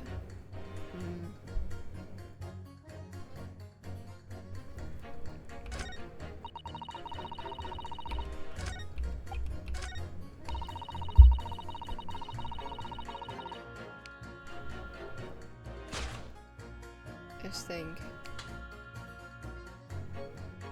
Objection! Hold it! Contradict. It's not contradict. I don't know. They sounded out. Oh my god.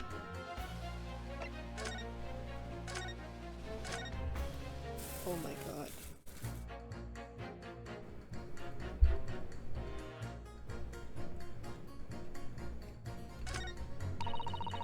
Okay, one more time. Ask one more time.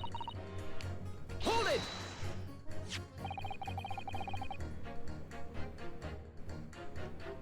Signs of fire damage.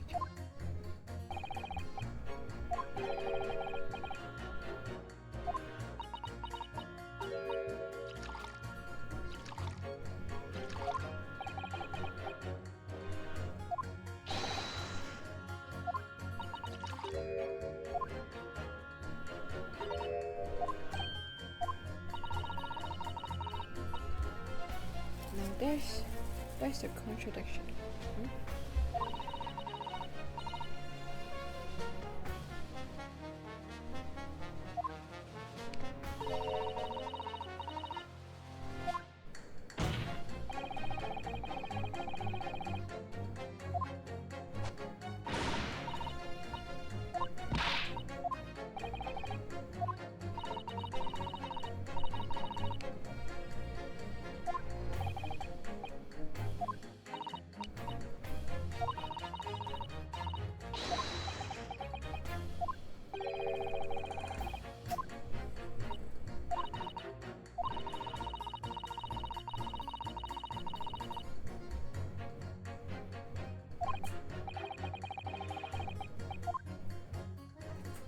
But last time it says juror number 6 gave a explanation.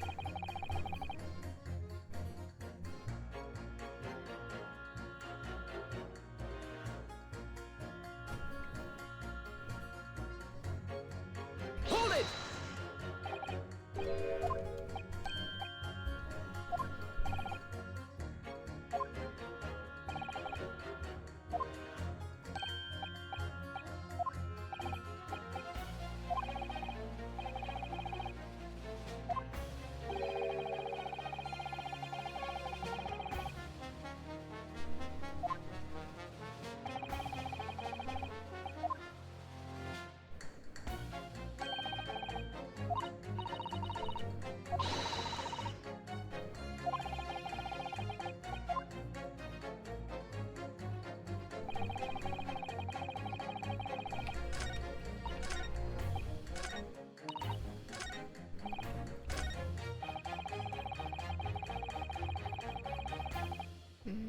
Maybe this one.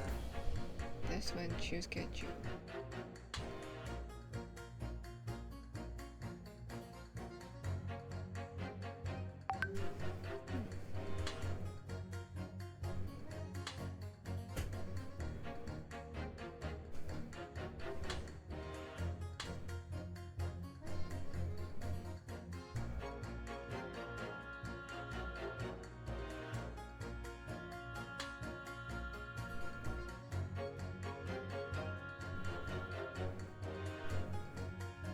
No idea. Objection! It's not contradictory. Hold it! I know it. I know it. It's not contradictory. I know it. I just don't know which to.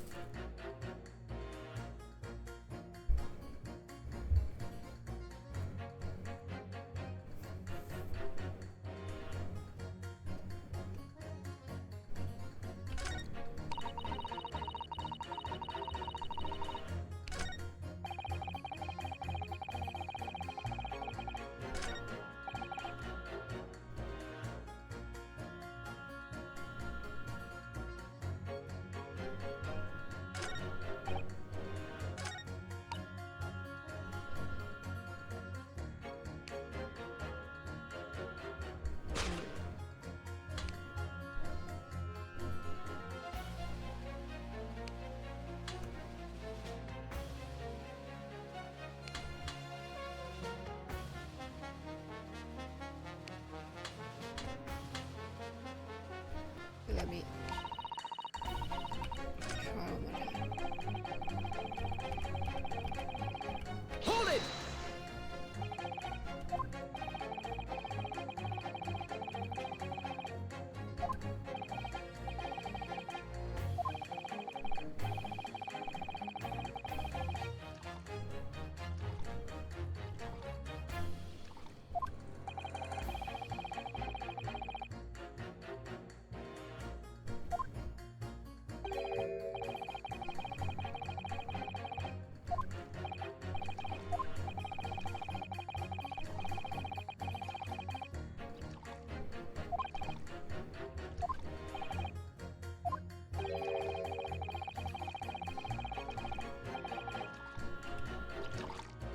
Excuse me!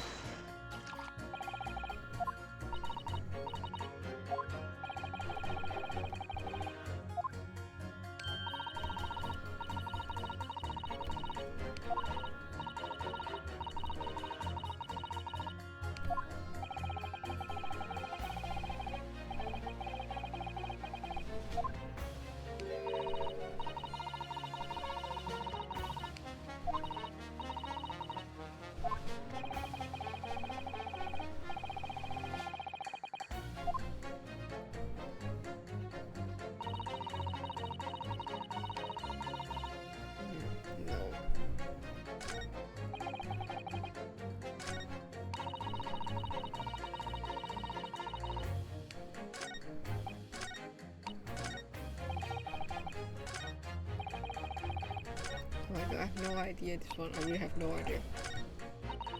So difficult.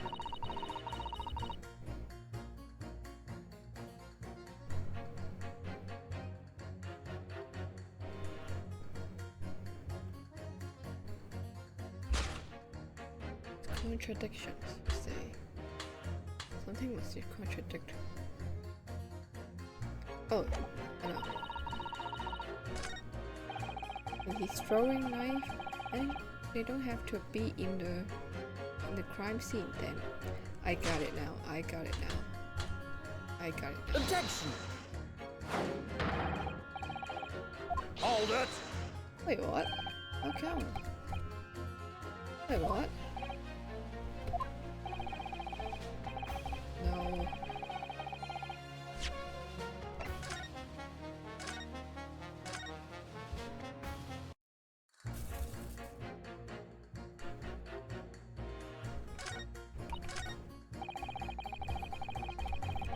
If it's not number 3, must be number 4 then.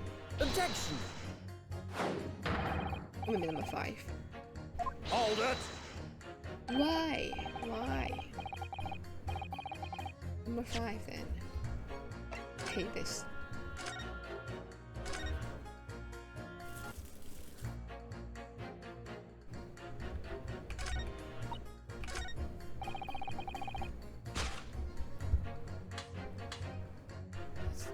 Okay. Objection! Hold it! Wait, what? Again? How come? It's not nonsense. You are nonsense. No idea. I really have no idea then. It's so difficult. Oh god. Oh god, why so difficult?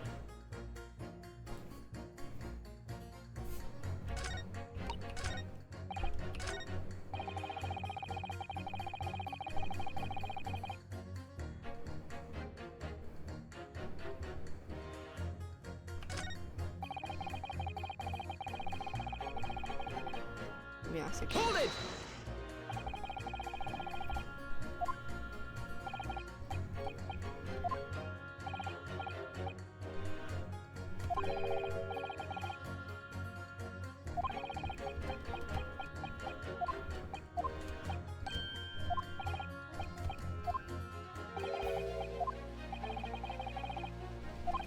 Enemies are scary depth throw a knife to the victim.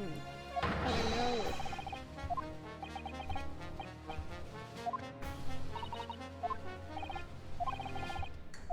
Just don't know how to prove it.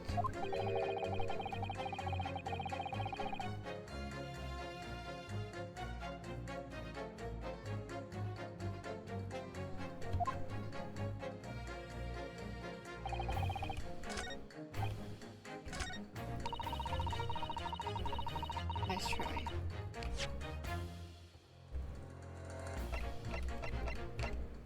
Let's show him. Did just throw it.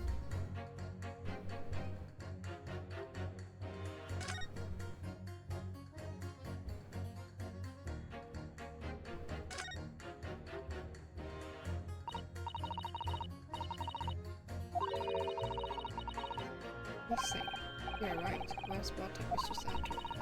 Wonder what could have happened. Yes, you. We don't think. Could still be lodged into victim, do you? Oh dear, I do hope not. It sounds terribly painful.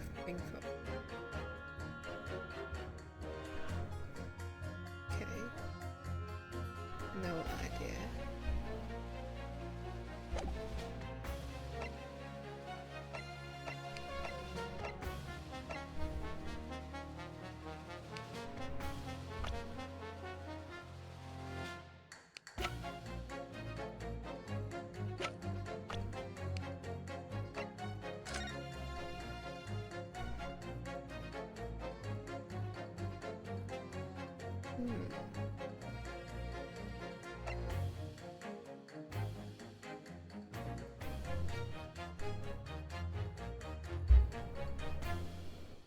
One large knife. Wait, large knife.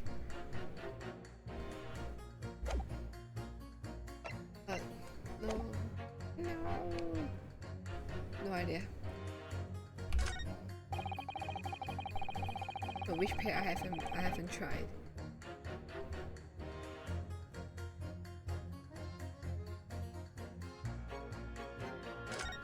Introduction.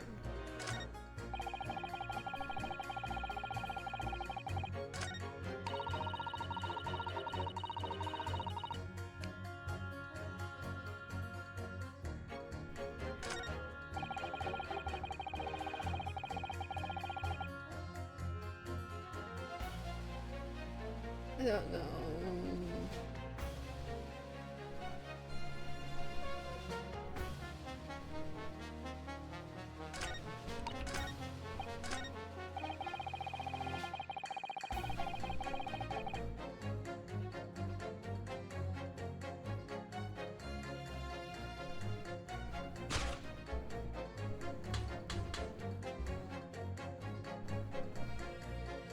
Objection! Hold it! No? I don't understand. I thought then they should get cold. So Mr. Gerdev should remember. Seems like no. Not a cold. Not a cold.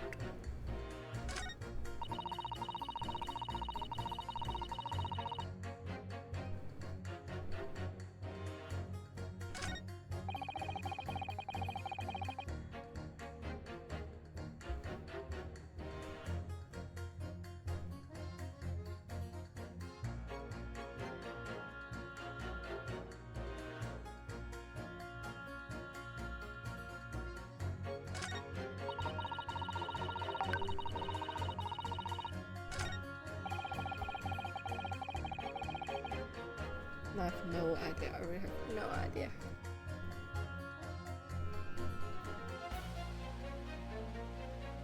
One more time.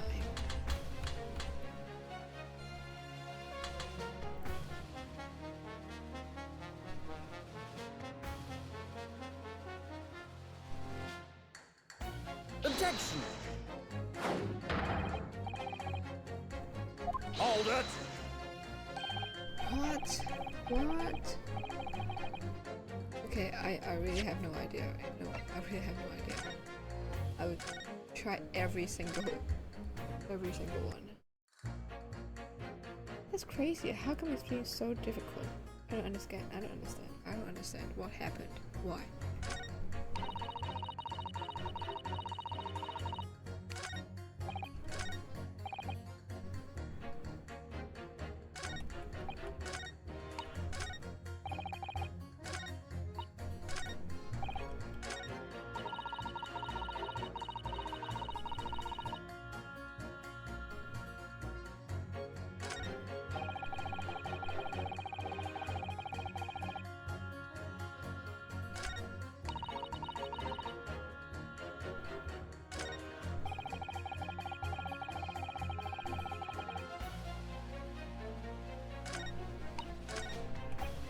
I don't understand. Is there something I haven't asked? That's why I can't pit them. I haven't discovered yet.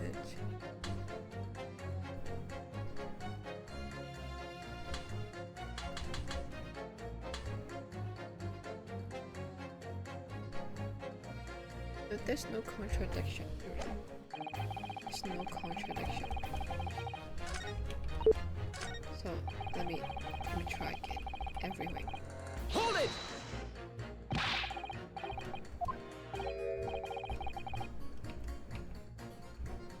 Excuse me! Oh wait, sorry. I picked the wrong button.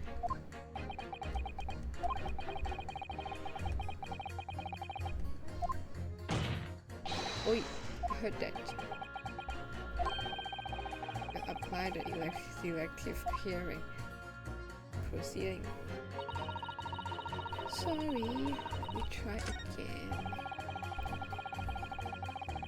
Hold it!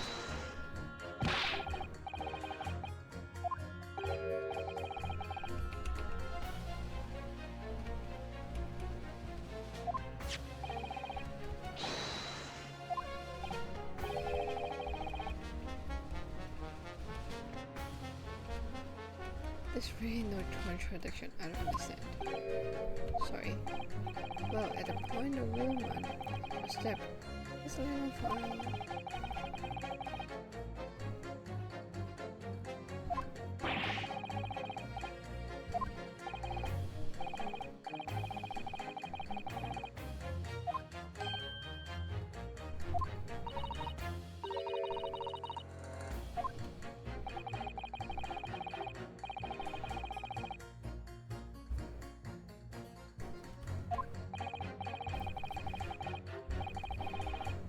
Let's see.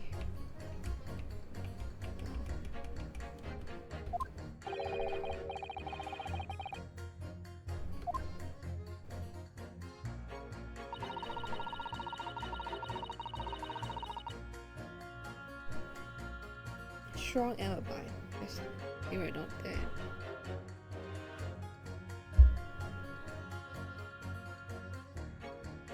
Hold it!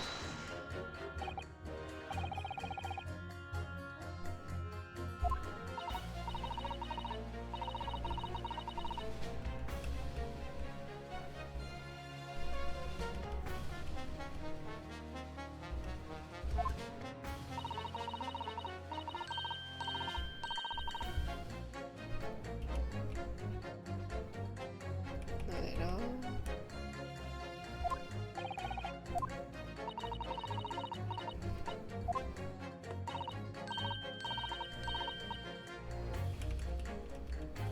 Not at all. Not at all.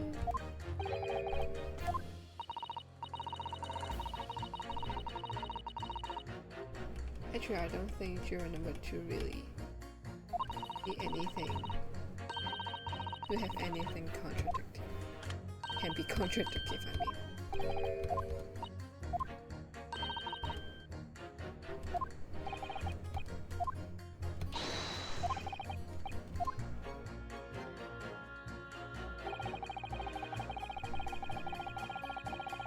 Hold it!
I missed something, right?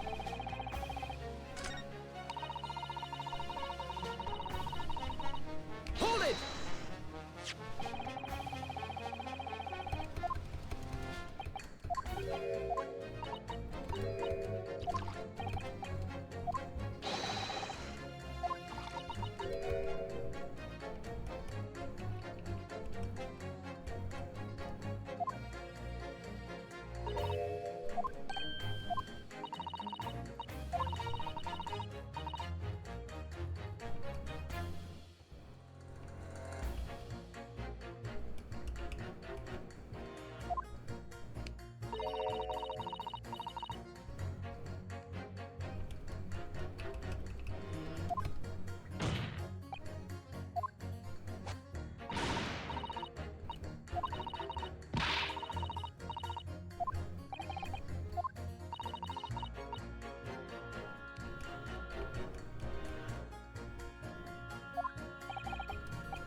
Yeah, let me try asking one more time. Excuse me!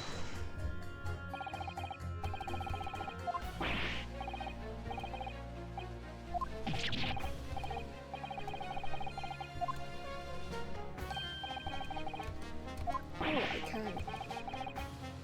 Where's you now?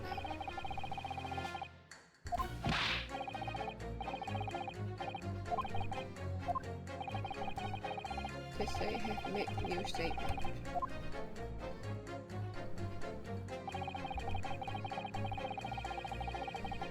Hold it!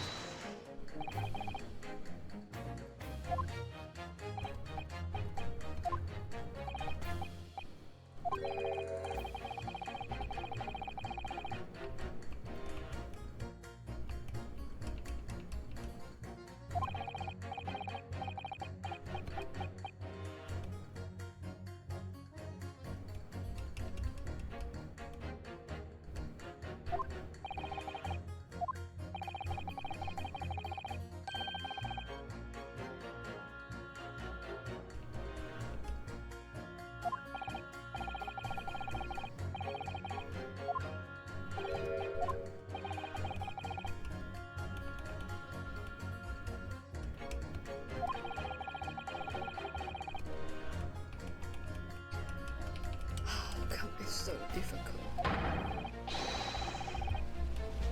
Excuse me! Oh god. Sorry.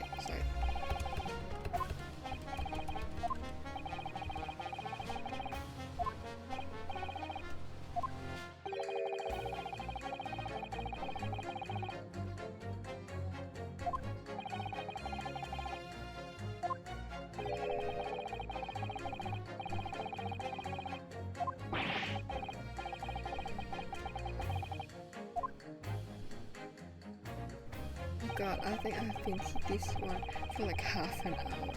It's so difficult. Where's the contradiction?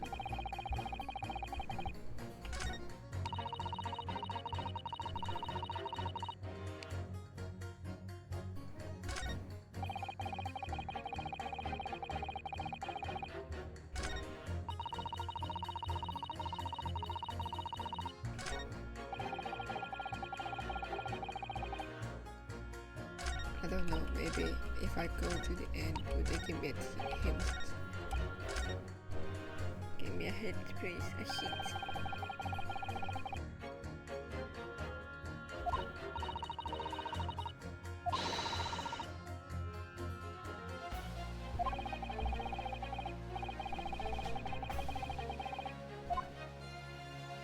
Wait, no?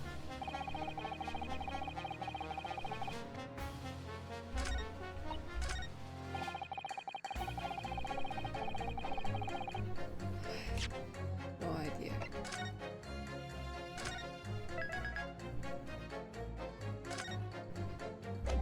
God. I really don't know. Woman throwing book, I mean, there's definitely a possibility. It's not a possibility. He confirmed. She confirmed, I mean.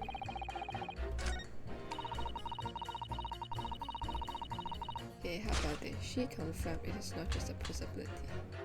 Objection! Hold it!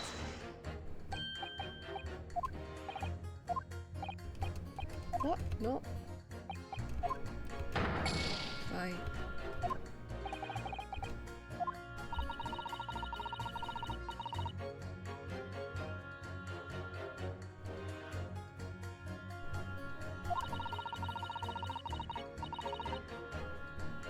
Wait, what did you say? Listen, I listen. I listen. I just don't know.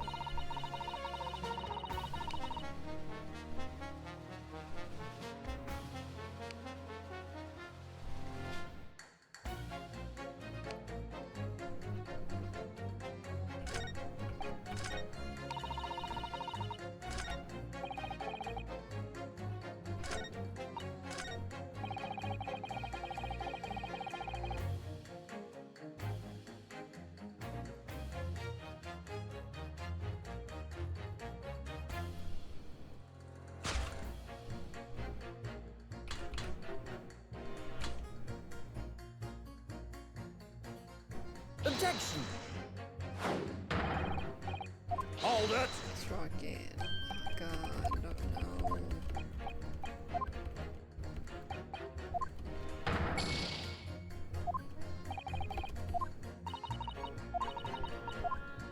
We have to try everyone. That's insane. Like 36 combination.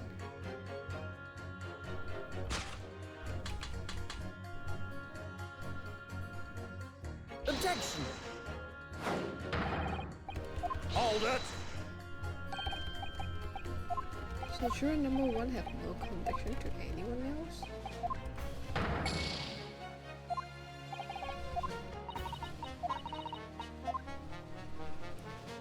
I just don't know what is the... I really don't know, to be honest.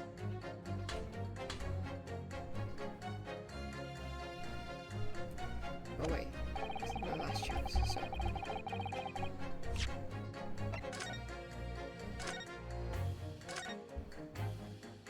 Good.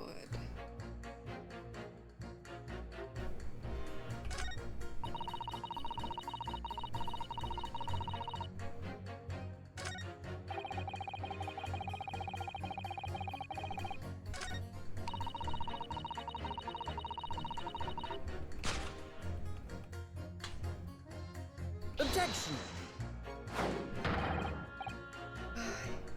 It's not. Hold it! The thing is contradicting, you know. You, to be honest, really nothing.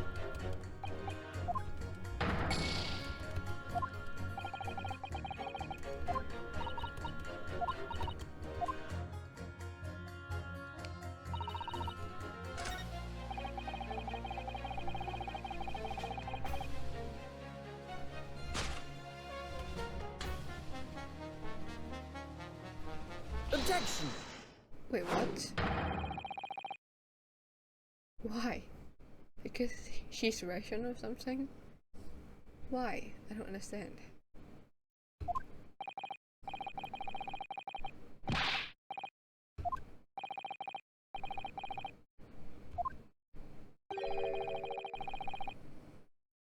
That this could be one such novel alternative?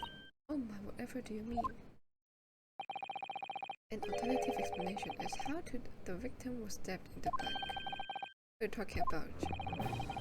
We've demonstrated that the forceful glance pride was found at the scene of the crime. Originated in Mr. Gerdev's room on the top of floor of his house. Therefore, it's equally possible that some other object besides the book could have found its way from Gerdev's household to the street below. What's that now? After all, Mrs. Gerdev could have thrown any number of different objects at her upstairs. Isn't that right, Joan before? What are you insinuating now, you little bin of Poe? I'm beginning to think that ever since the true origins of this book came to light, perhaps she's had a feeling this might be what happened. Now you listen here. Your Istingala. As a foreman of the jury, I demand a straight answer. Vicky first yawned a box of some other object making its way out of the house, but what was it? I'm really taking a big gamble here. There was a bold accusation to make, but I haven't any real evidence to back it up. But I'm certain that, at the very least, this warrants further investigation. Alright, Mr. Foreman, I'll try to explain the defense's theory. The other object thus found its way from the depth.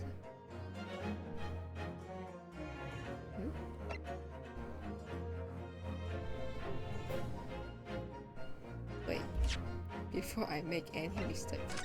Wait, no.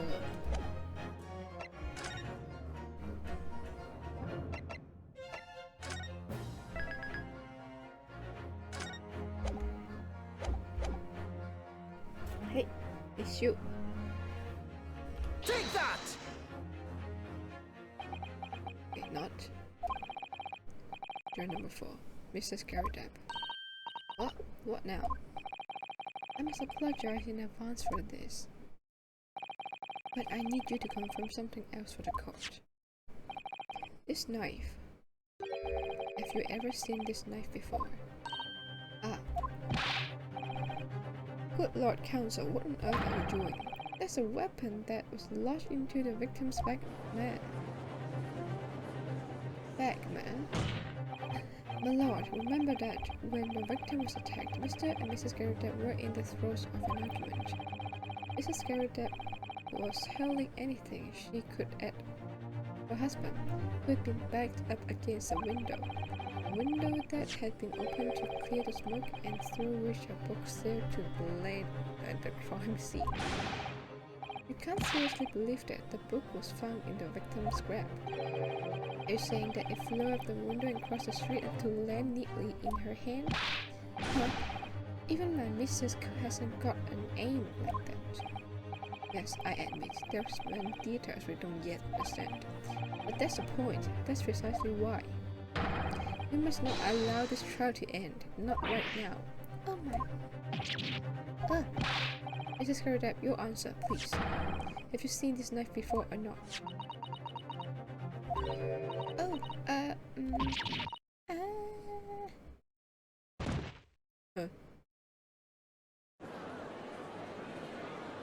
What does it mean? My lord. I wish to change my decision. I'm a woman of my word after all. Thank you, madam. Yes, I agree. I certainly didn't see this coming, but I just don't think it would be right for this trial to come to an end now with so many unanswered questions. Mr. Foreman. I have to agree. Not that I think the granny did it, mind. Yes, you know what? I'm not quite happy about this at the moment either.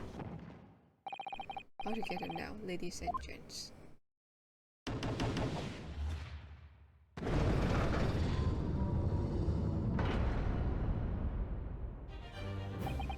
We did it. Oh, congratulations, Mr. Nanakodo. So, as a result of the defense's summation examination, a number of jurors' opinions have changed. 2 jurors called guilty against 4 now calling innocent. Accordingly, the opinion of this court is divided, and this trial will continue. Oh yeah, happy. Alright. Good.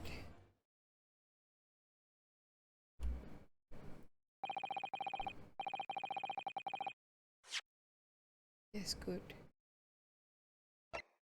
Let's pause this game here now. That's insane!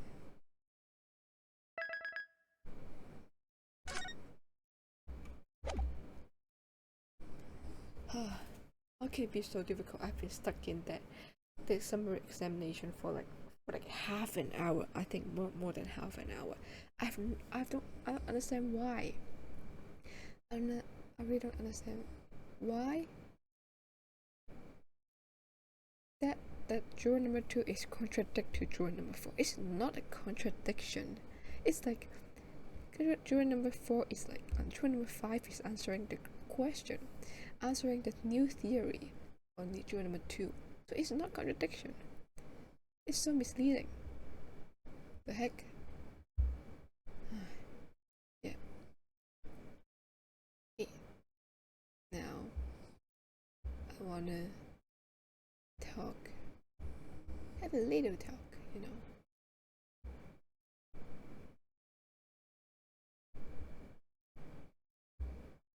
Wait.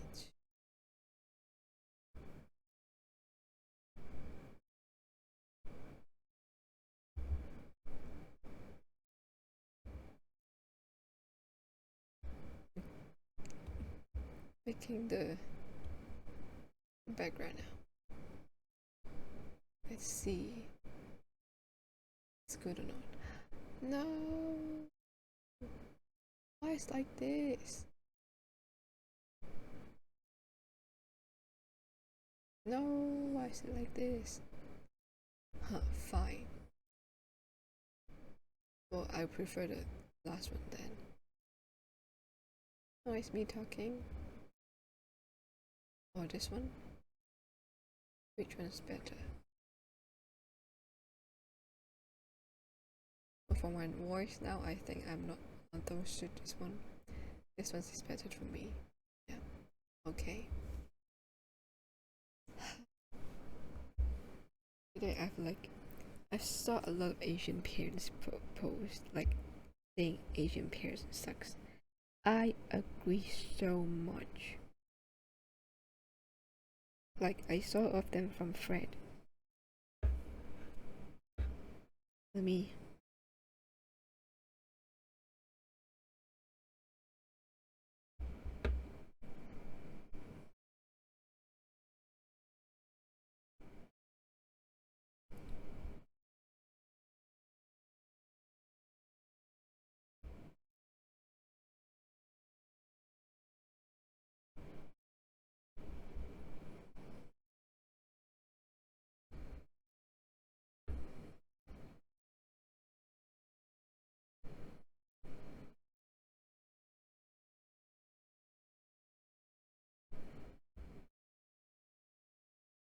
I was finding the post.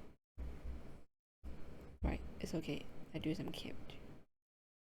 Oh, it's like they say Asian parents is so magic, like so magical. They always say some caring words, saying so annoying. They turn caring words to annoying sentences. I agree so much. Like the way they care is like hurting myself. Always caring by comparison. Compare you with neighbor child, something like that. And also, there's a post like Asian parents after having birth, in their mind, they speak like just grow up peacefully and happily, and that in their mind is like get into the best secondary school and the best university, have the best grade in the examination, be a doctor, be a lawyer, have the blood type of A++.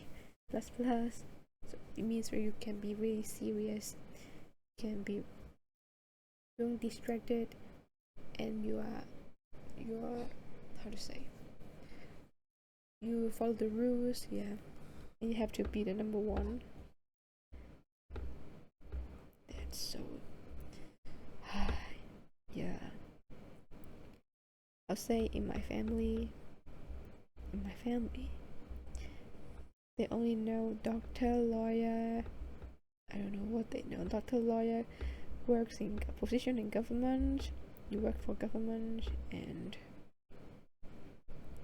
what? I don't know anything. Engineer, yeah, engineer. What else? Teachers, yeah. Those goddamn stereotype. Can earn a lot of money. Jobs. I really don't like it. I really want to die every time. Oh yeah, working in a hospital also. Yeah.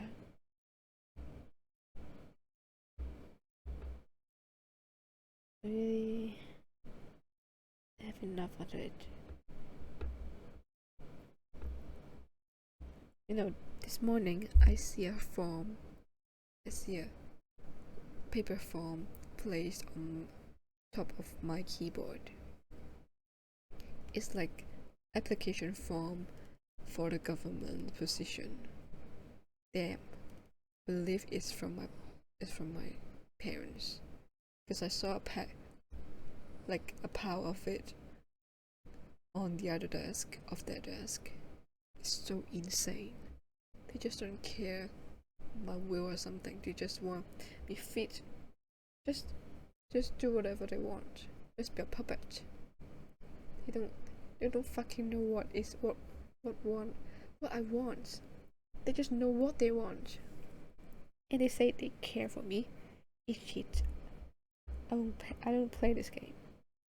I will not follow their rules. I'm being so upset. I really want to leave my house. So much, but I can't. The reason I can't is just because I don't have a job now.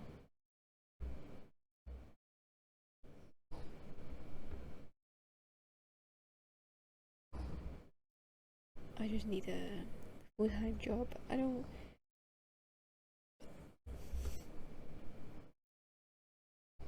know if I do a full-time job. I don't have time. The thing is, if I don't have time, I can play music, I can't do streaming. I can't have both. I have to choose. I don't want to choose. So it's really annoying.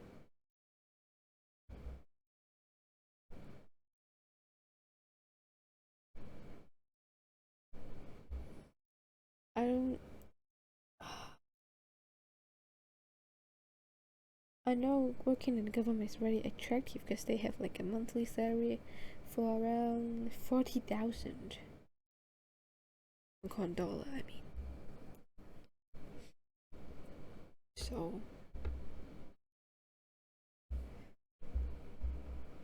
why not? Why do I not want to try? They just ask me to try. The reason I don't want to try is just I don't want to. I don't like to.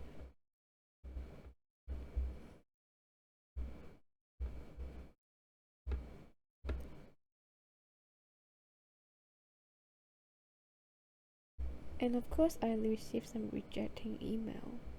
I understood.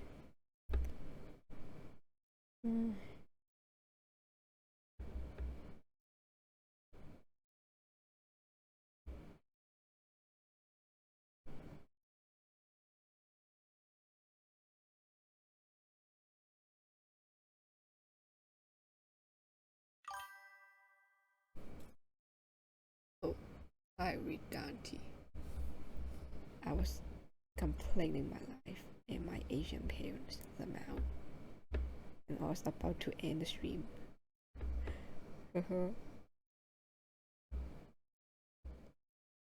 Disappointing.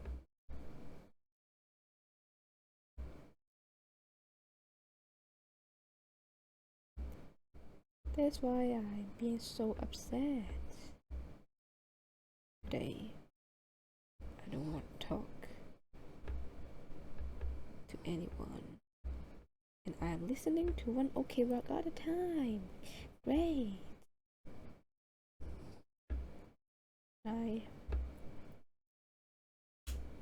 The one I have the most touching song is We Are, I think, when I listen to We Are. Yes. I would like to introduce this song. So good. In the lyrics they say, they think that we're no one, we're nothing. Oh, sorry, they push us, it's too late, not going back. It's me, I feel this. Oh.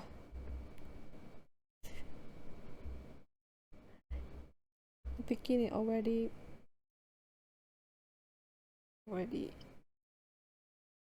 make me cry. So being a like a young adult or teenagers in Asia is hell.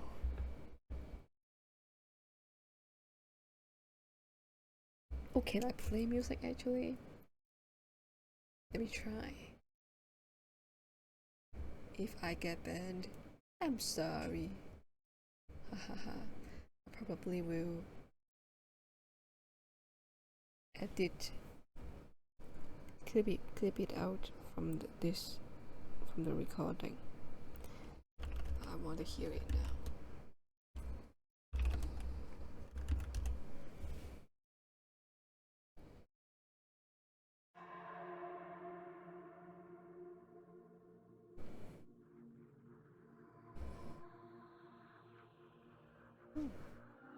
Maybe I can show the lyrics.